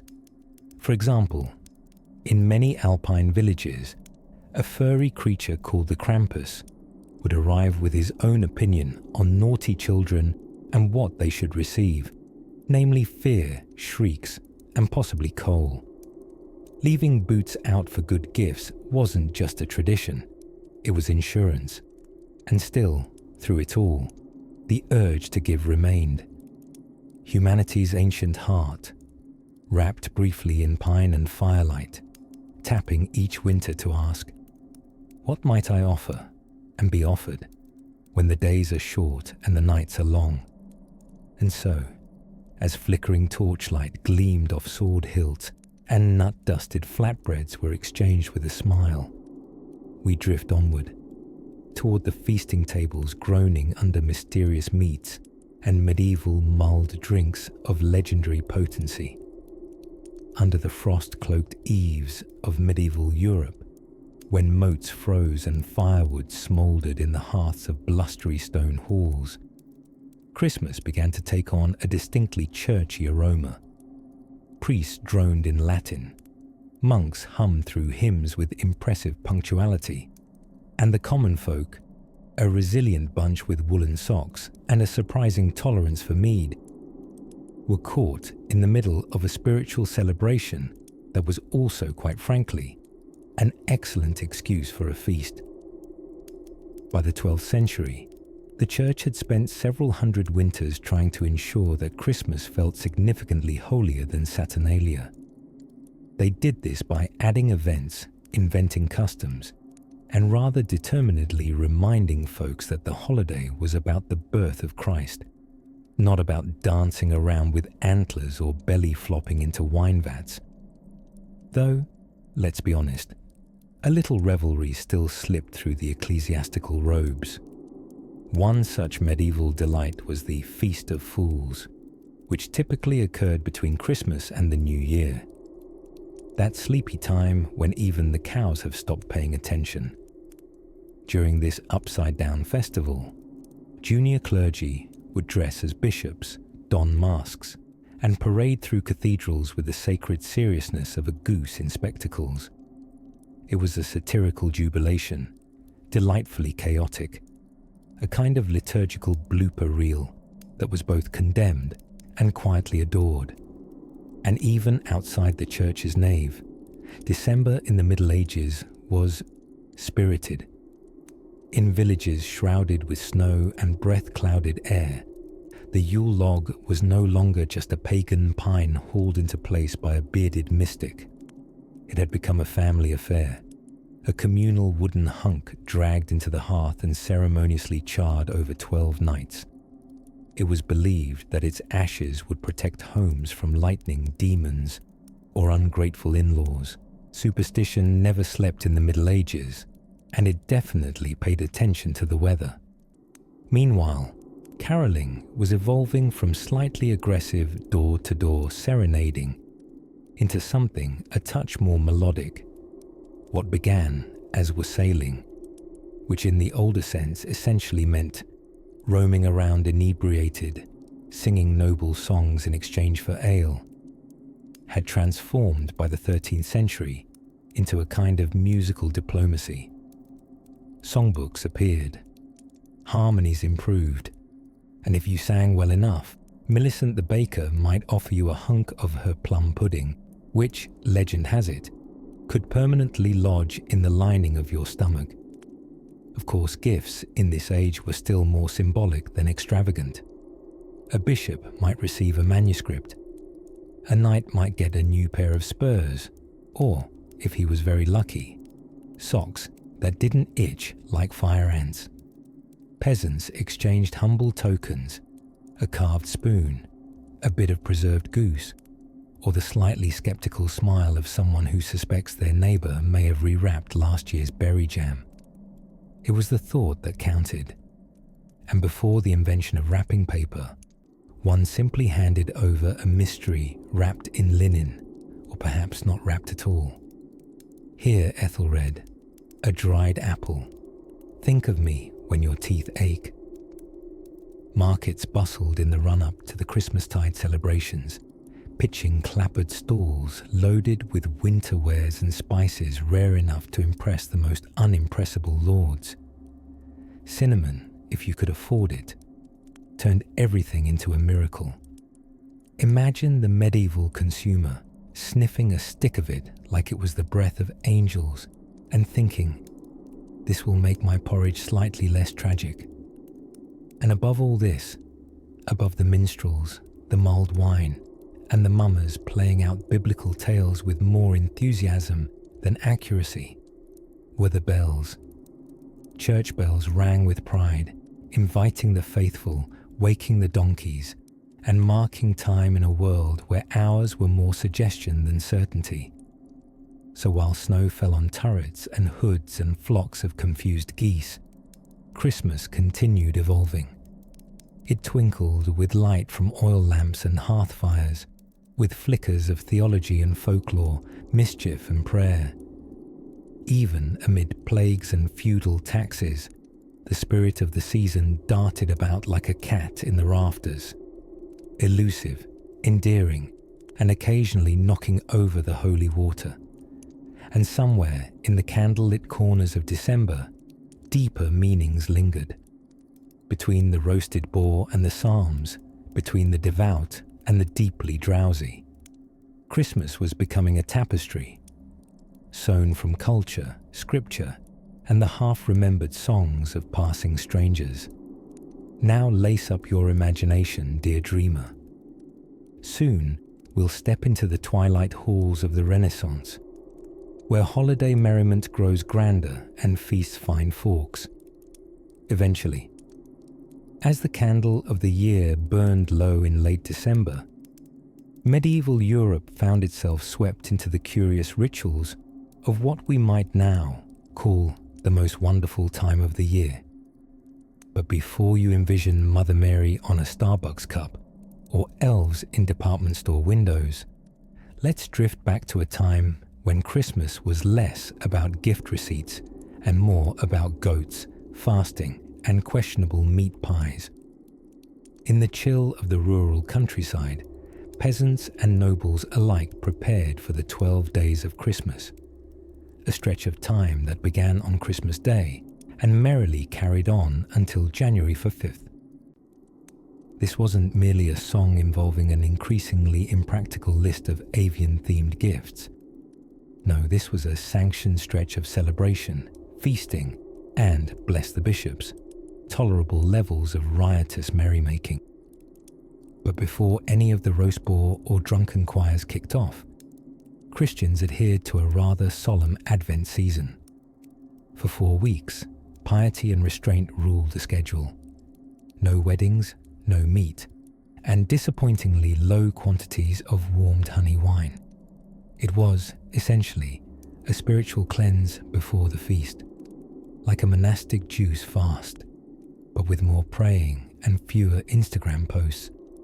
Then, at last, the arrival of Christmas was signalled, not by reindeer hooves or department store jingles, but by the deep tolling of church bells across snow-dusted villages.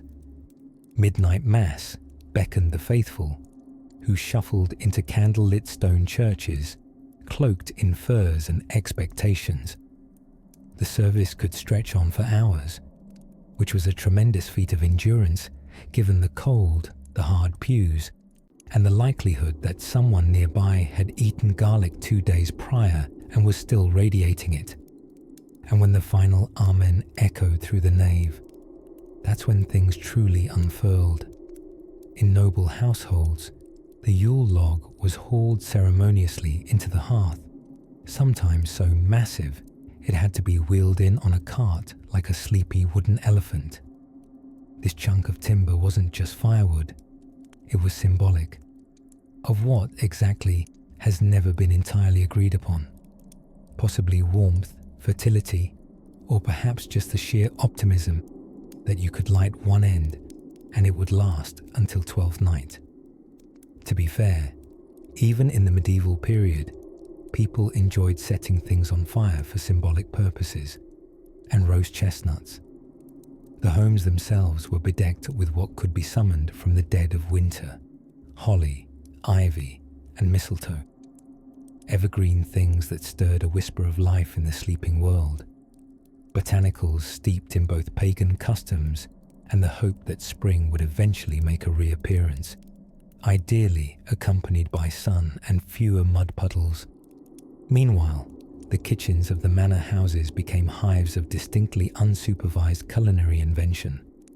Cooks prepared peacock pies, the bird roasted, then redressed in its own feathers to appear alive, albeit markedly less cheerful. There were stews that included all creatures, great and small, sometimes both in the same pot. And of course, the boar's head was the centerpiece, paraded into the hall on a platter as minstrels sang and guests either clapped appreciatively or quietly wondered who got the non-snouted portions. Yet the most curious tradition of all during Christmastide was the notion of role reversal. In castles and cathedrals alike, it was not uncommon for the lowliest servant or choir boy to be temporarily crowned as the Lord of Misrule. This unblinking emblem of topsy-turviness was given a mock throne, indulgent power, and usually too much wine. They might command dances, bizarre sermons, or impromptu comedic performances involving inexplicably large turnips.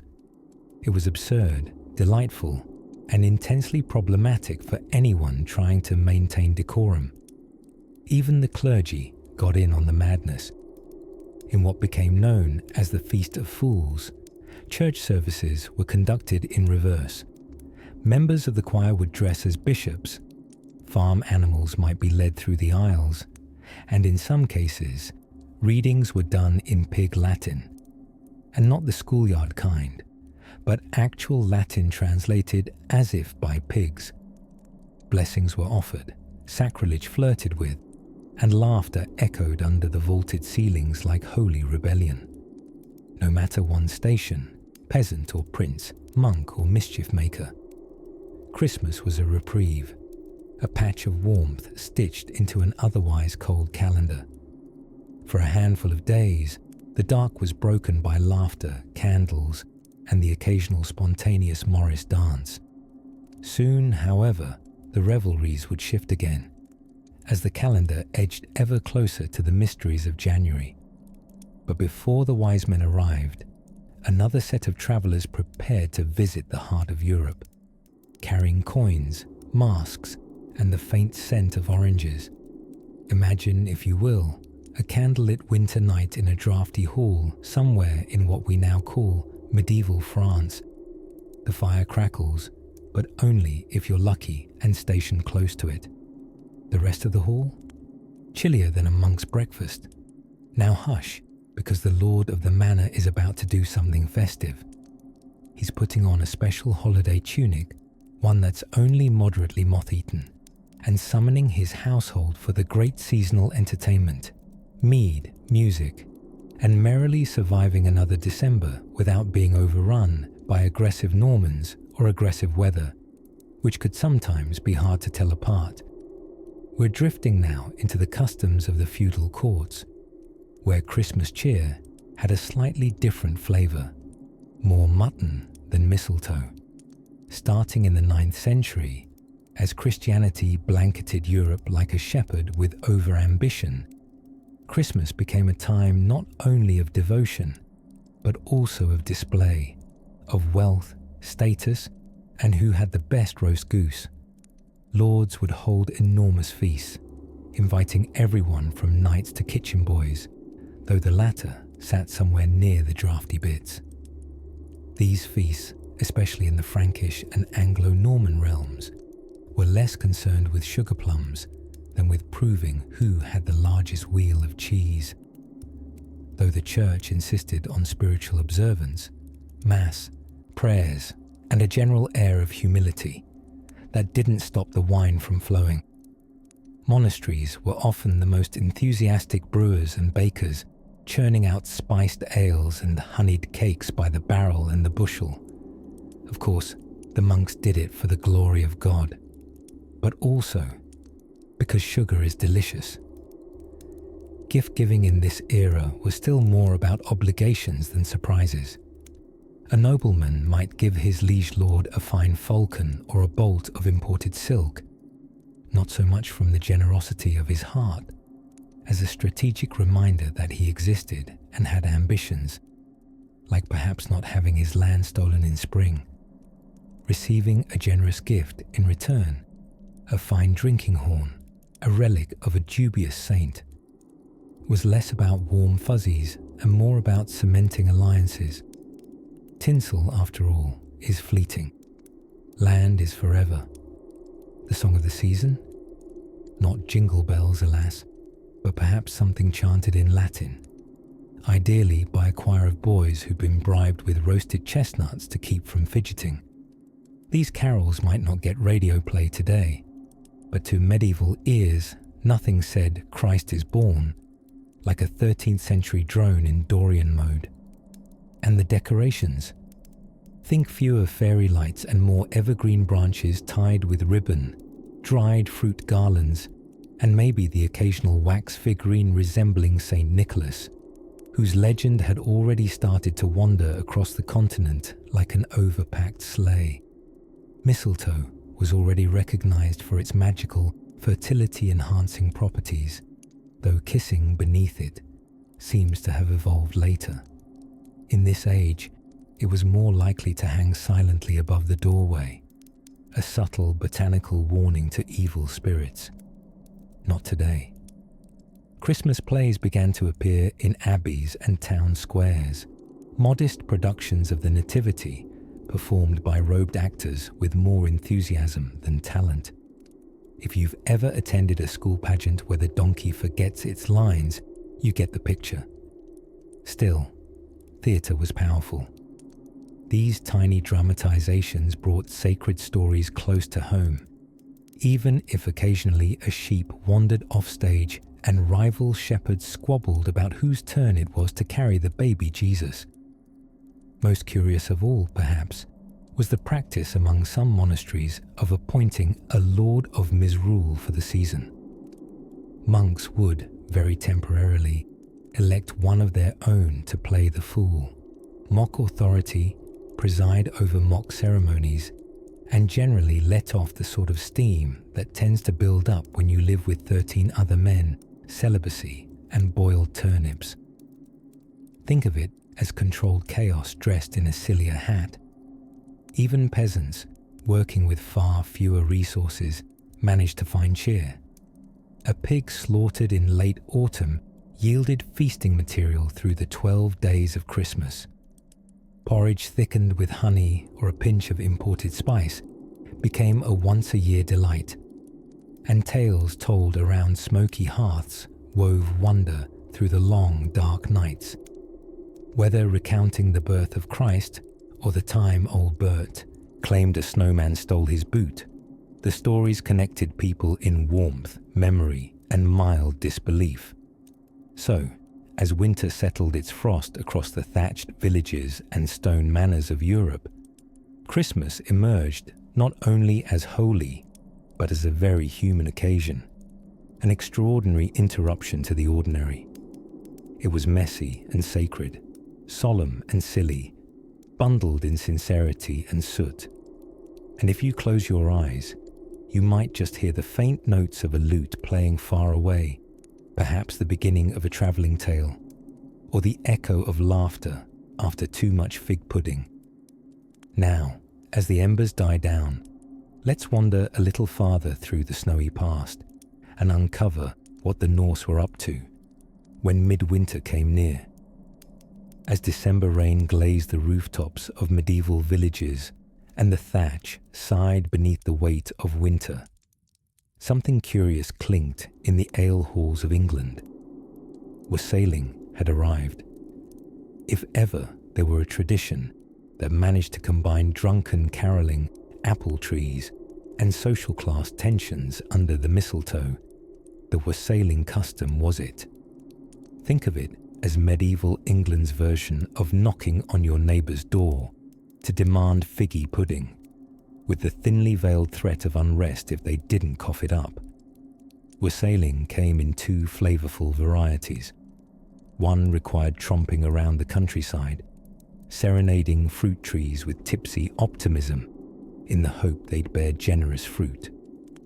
The other involved groups of villagers, often the lower classes, trudging into the manorial halls of the wealthy, cup in hand, harmonizing sweetly to ask, "Love and joy come to you," and also ale, meat, and maybe the good cheese, if it's not already gone rancid. Picture it now. A crowd of woolen hats and breeched knees pressing into a timber-framed hall, the air redolent with wood smoke and roast goose, bellowing, "Here we come a-wassailing among the leaves so green." Naturally, most winter leaves were not green, but no one let botany get in the way of verse. If the lord of the manor was generous, he'd offer a hearty mug of hot cider or beer, steeped with spices, and perhaps an accidental twig. If he wasn't, well, the carol might take a pointed turn toward the passive-aggressive. This ritual wasn't merely about midwinter merriment. It was a subtle act of social negotiation, a chance for villagers to nudge their betters, reminding them that generosity guaranteed not just good reputation, but perhaps a peaceful winter. After all, nothing ruins a harvest like an uprising, and nothing discourages rebellion like free alcohol. Meanwhile, the southern counties of England played host to the more arboreal version. Here, the apple trees were the honoured guests. Villagers would gather in orchards, singing, clapping, banging pots, and pouring cider onto the roots in a curious blend of botanical encouragement and mild intoxication. They'd place toast, yes, actual toasted bread, in the branches as a snack for the tree spirits or perhaps the local birds who were clearly in on the ritual. This fragrant breadcrumb ceremony was thought to chase away evil spirits and coax the trees into fruitful compliance. We humans have always been prone to motivational tactics, even with flora. Elsewhere in medieval Europe, similar customs bubbled through the frost-laced lands. In Germany, rough echoes of wassailing took the form of New Year's mumming, dramatic performances featuring masked visitors who performed riddles, songs, and occasional pantomimes, often in exchange for food or drink. Slightly unsettling, yes, but any excuse for roast venison and beer was a good one. Even the Norsemen, those saga-scribbling sailors with a fondness for runestones and unpredictable weather, had their midwinter toasting rituals. Their Yule celebrations featured the Yule boar, a roasted pig honoured with vows and prayers, sometimes pressed into the service of bonding oaths. A toast to the gods, then a sip of mead. A vow of bravery, another sip. Suddenly, you've pledged to invade somewhere simply because the honey wine said it was a good idea. That's how you end up sailing to Greenland with a hangover and a dream. All across Europe, from fog-drenched fjords to vine-laced valleys, the idea simmered. Winter was dark and difficult, but communal celebrations, offered in music and mugs of spice something, could warm even the deepest chill. The act of giving, of drink, of food, of song, wove people together, weaving tapestries of goodwill in the face of snow-slapped nights. And while none of these gatherings involved reindeer or red suits or too many renditions of jingle bells, they carried the same yearning for joy, for warmth, for a moment where the world, cold as it might be, was made cozier through shared tradition. The wassail bowls are now empty in our minds, the orchard quiet, save perhaps for the toast-devouring birds. As the hearth dims and the songs fade into murmurs, let us now lean into the tale of a man whose holiday spirit quite literally changed timekeeping itself. Far beyond the reach of modern sleigh bells and plastic reindeer, in the frosted forests of what is now Germany, an ancient custom rustled softly among the pines. Here we enter the tranquil, pine-scented world of the Midwinter Yulefest, a tradition honoured by early Germanic tribes before their calendars ever dared to include December 25th. To understand how Christmas acquired its wintry sparkle, one must first look to the deep-rooted reverence our ancestors held for trees. The Germanic peoples were tree people in the most affectionate sense of the word. Before electricity, central heating, or even reliable sandals, the evergreen tree was a symbol of resilience, a cheeky, green wink in the face of winter's long sulk. Even as all other plants drooped into seasonal retirement, the pine stood tall, unbothered. It practically begged to be decorated, and decorated they did. Pre-Christian tribes in ancient Europe would bring sacred boughs indoors during the harshest hibernal days, adorning them with carved sun symbols, animal-shaped charms, or even simple ribbons fashioned from wool. Little did they know these humble firs would, many generations later, become the backdrop for office parties and predictable sweater competitions. But back then, the greenery had serious spiritual clout. The branches weren't just festive, they were protective, thought to chase away ill-tempered spirits who thrived in the season's longer nights. After all, with fewer hours of sunlight and quite a bit of existential dread, who wouldn't imagine a grumpy ghost lingering around the hearth? Now imagine the setting. Thick snow blanketing a time-worn village, the air smelling faintly of firewood and damp fur cloaks. Amid this wintry stillness, villagers prepared to greet the rebirth of the sun, a rather dramatic way of saying, hey, the days are finally going to start getting longer again.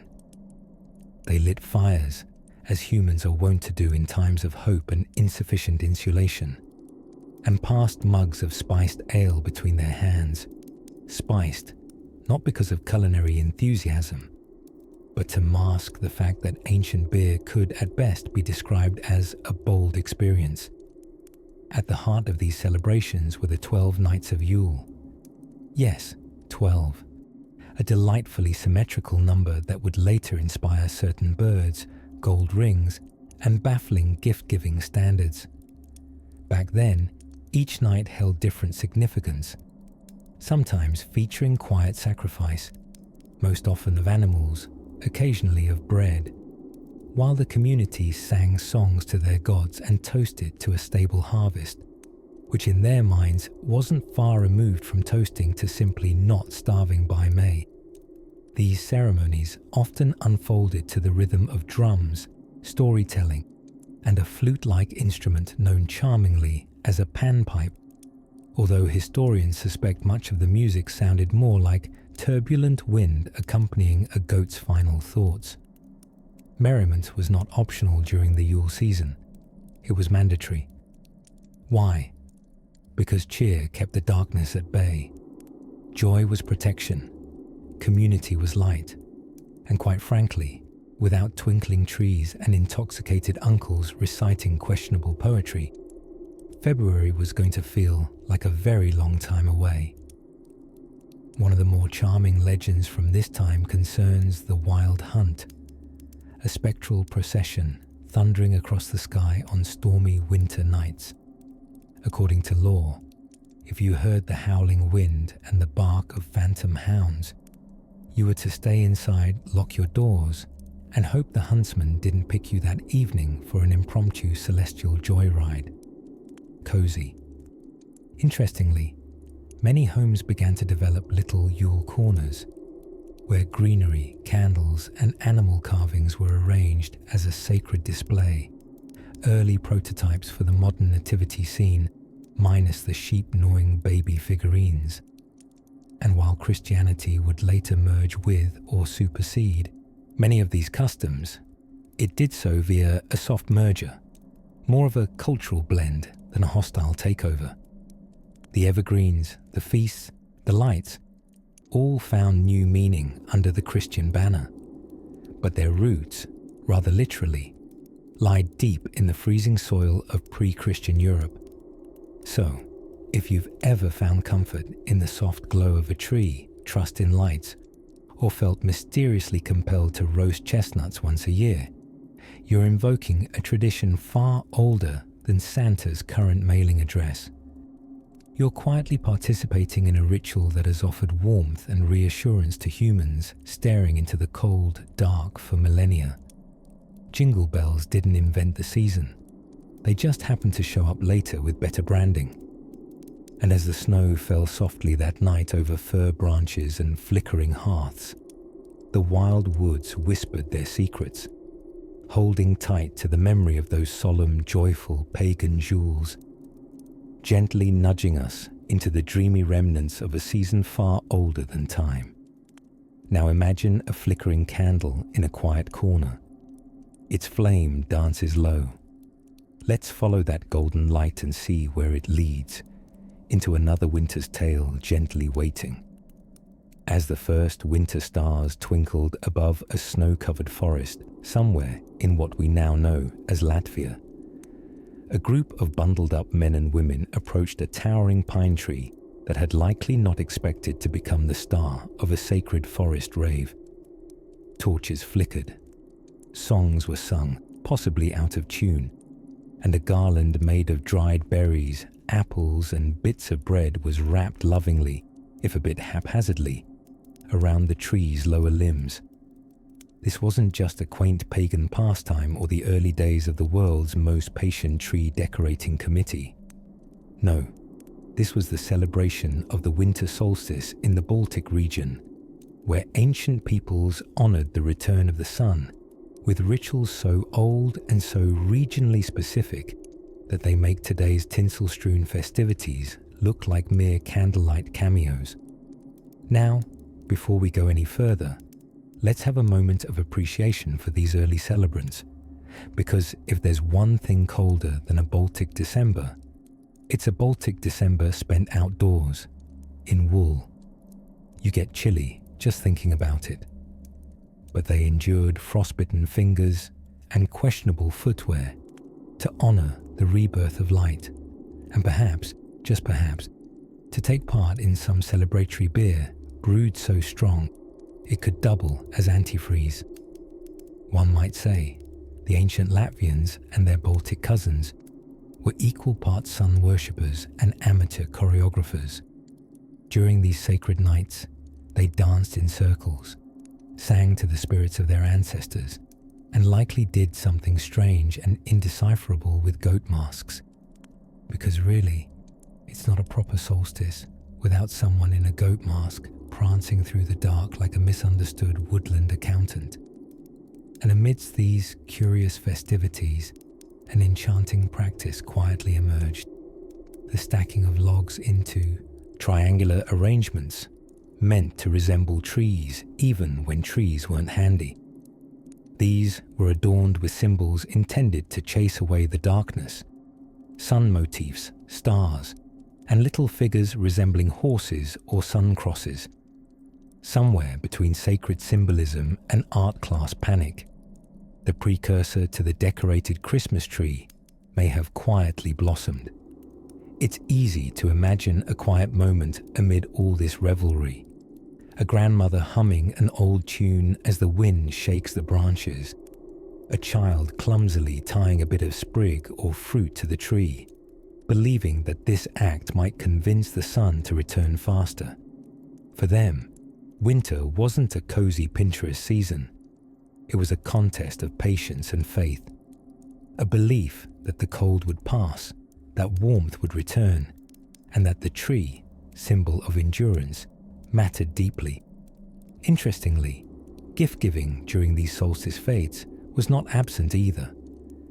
Villagers exchanged small tokens, handmade dolls, weavings, and, in truly generous moments, a piece of smoked eel. If you're wondering how eel became a festive delicacy, remember, back then, delicacy was often just something we managed to catch. And the songs, oh the songs, these were not the jingling jangles of modern carols. Instead, they were ancient diners, short lyrical folk songs packed with layers of meaning, sung softly and repetitively, often in a call and response rhythm. They were more meditation than melody. Picture a Baltic grandmother swaying in firelight, chanting the same 4-line verse her own grandmother had sung when the world still felt uncertain, when wolves howled beyond the tree line, and healing came from herbs and hope. As Christianity slowly threaded its way into the Baltic region in the centuries that followed, many of these solstice customs were lovingly woven into the new tapestry. Rather than disappearing, the practices adapted. The sacred tree remained, though now it bore apples for Adam and Eve rather than for the sun. The songs softened to hymns. The gifts migrated from fish to fruitcake. The goat masks reluctantly shuffled off stage, though in certain corners you might still catch a glimpse of one, usually attached to a teenager and a lot of enthusiasm.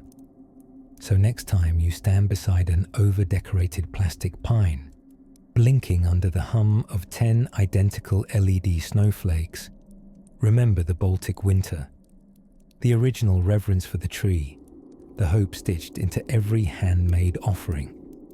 Even now, buried beneath centuries of seasonal sales and peppermint latte promotions, pulses that ancient rhythm, urging light to return, urging faces to turn skyward to remember.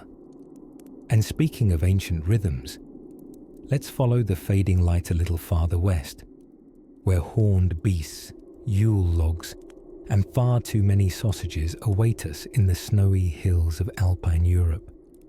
Welcome to the Holy Roman Empire, that deeply misnamed patchwork of medieval principalities which, according to Voltaire, was neither holy nor Roman, nor particularly organized.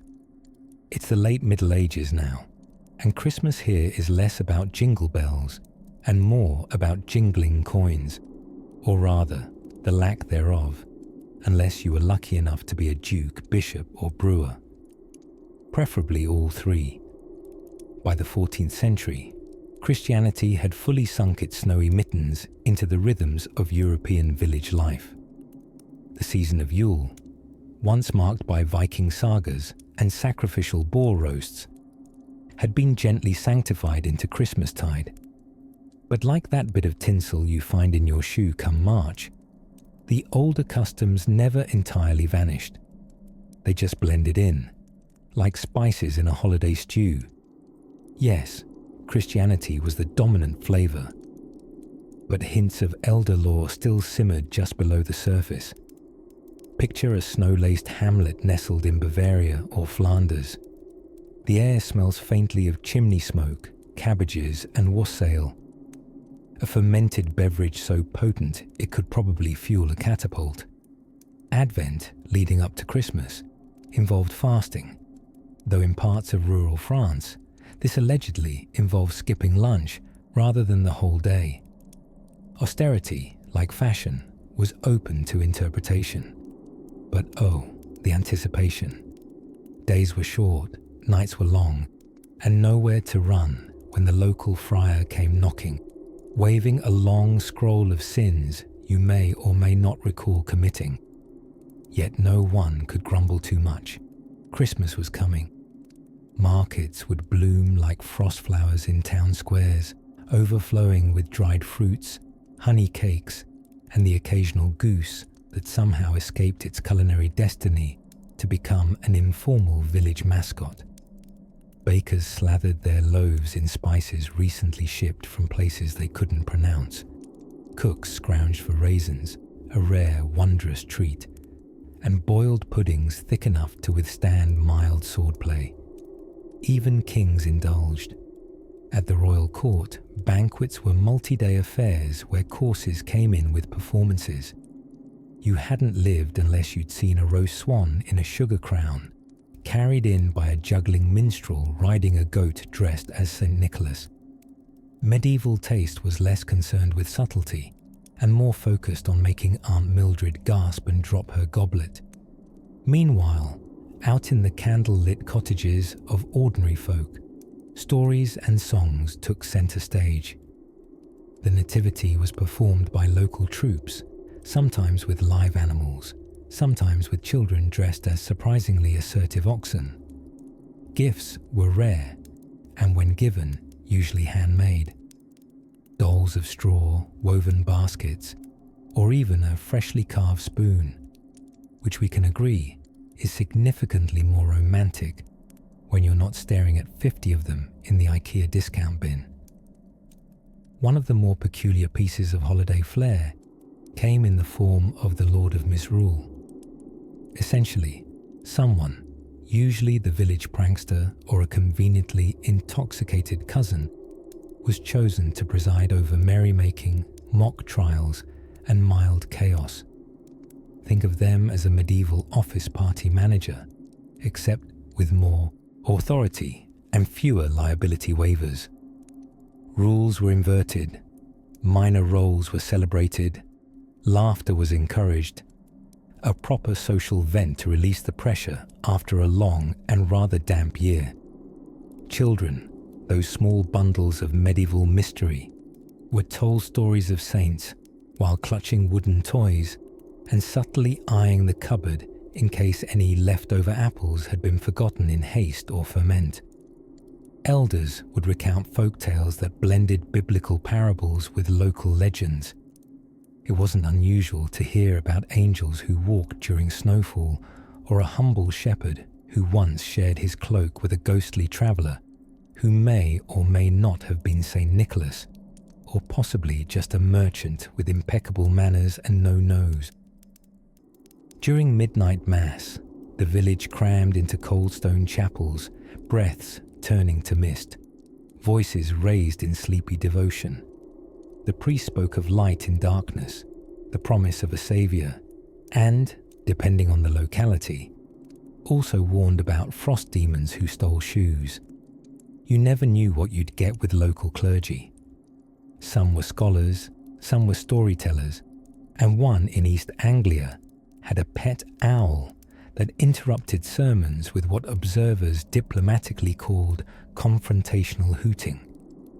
And here, under flickering candles and woolen cloaks, with the world draped in snow, the heart of Christmas beat on, not loud, not extravagant, but steady and warm, wrapped in traditions older than cathedrals and simpler than doctrine. As the revellers returned home, bellies full and spirits higher than the church steeple, they stepped through icy streets thinking of what had been, and the glow of another sacred dawn just hours away. And now, as the last of mulled cider simmers quietly in the hearth, our tale meanders toward its final hush, and so the fires die down across the ancient world, casting long, sleepy shadows over snowy pastures and thatch-roofed villages stitched together by time and winter frost. By this point in the long December night, everyone has had their fill of feasts, hymns, Saturnalian revelry, fermented drinks that could legally blind livestock, and of course, stories. So here is one last tale before we drift off entirely. A final flicker of candlelight in the tapestry of Europe's earliest Christmases. Let us tiptoe to the far north, where the Scandinavian air is so crisp it practically sings when you breathe it. There, the Norse once celebrated Yule with a spirit somewhere between delightful chaos and organised frostbite. The festival was called Jol, a word that would echo down the centuries like a snowball rolling toward modernity, eventually becoming Yule in English. Now, contrary to popular festive fantasies involving dainty elves and artfully hung mistletoe, Yule in the Viking Age was less hot cocoa and more everyone is required to chug ale and roast entire animals while chanting around burning logs the size of small dragons. Their ceremonial jollablot say that 3 times quickly after a horn of mead involved sacrifice and toast to the gods, the ancestors, and, naturally, to the king. You toasted to Odin so he'd drop off some wisdom. Toasted to Freyr in case he was in the mood for a good harvest. Toasted to Njord for smooth sailing. Pretty soon, the line between piety and pre-hibernation partying got a little blurry, but that was sort of the point. The Yule log, now a genteel object d'art, sitting quietly on a bourgeois table as a chocolate cake, began its life as something far more dramatic. A giant tree trunk selected with sober ritual and then ceremoniously set ablaze in the hearth, meant to burn for 12 nights straight. 12 nights straight. This was not a candlelit dinner. It was a lumber-based commitment. The bigger the log, the more impressive the host. Imagine trying to casually outdo your neighbors by hauling an entire oak through town at dusk, while pretending it's no big deal. Even the quieter bits of Joel had their own brand of sleep-disrupting charm. There were Yule goats, yes, goats, who have sadly been criminally underrepresented in modern holiday lore. These were not just real goats, though sometimes they were real goats, but often decorative straw ones, gifted or displayed in honor of the ancient Thor's chariot-pulling goats, Tangrisnir and Tangjosta. Yes, the Norse god of thunder traveled via magical goat cart, which frankly sounds far more whimsical than Asgardian Uber. In later centuries, a figure known as the Yule goat somehow transformed into a mischievous gift-giver, sneaking around Scandinavian homes long before Santa got into the real estate. He was shaggy, festive, and possibly terrifying to children, like if Krampus owned a craft brewery. Meanwhile, as we drift down through time and toward sleep, our journey takes us to the gentle Christianization of these ancient festivals. In places like Germany, for instance, folk began merging their pagan winter traditions with the emerging Christmas symbology. Evergreens were already sacred trees, seen as reminders that life persists even when all else sleeps under snow. It didn't take much to decorate them. Apples symbolized the Garden of Eden until some clever soul realized glass baubles didn't rot and were slightly less tempting to squirrels. The feast of St. Nicholas on December 6th added a hearty pinch of generosity and saintly charm, especially for children.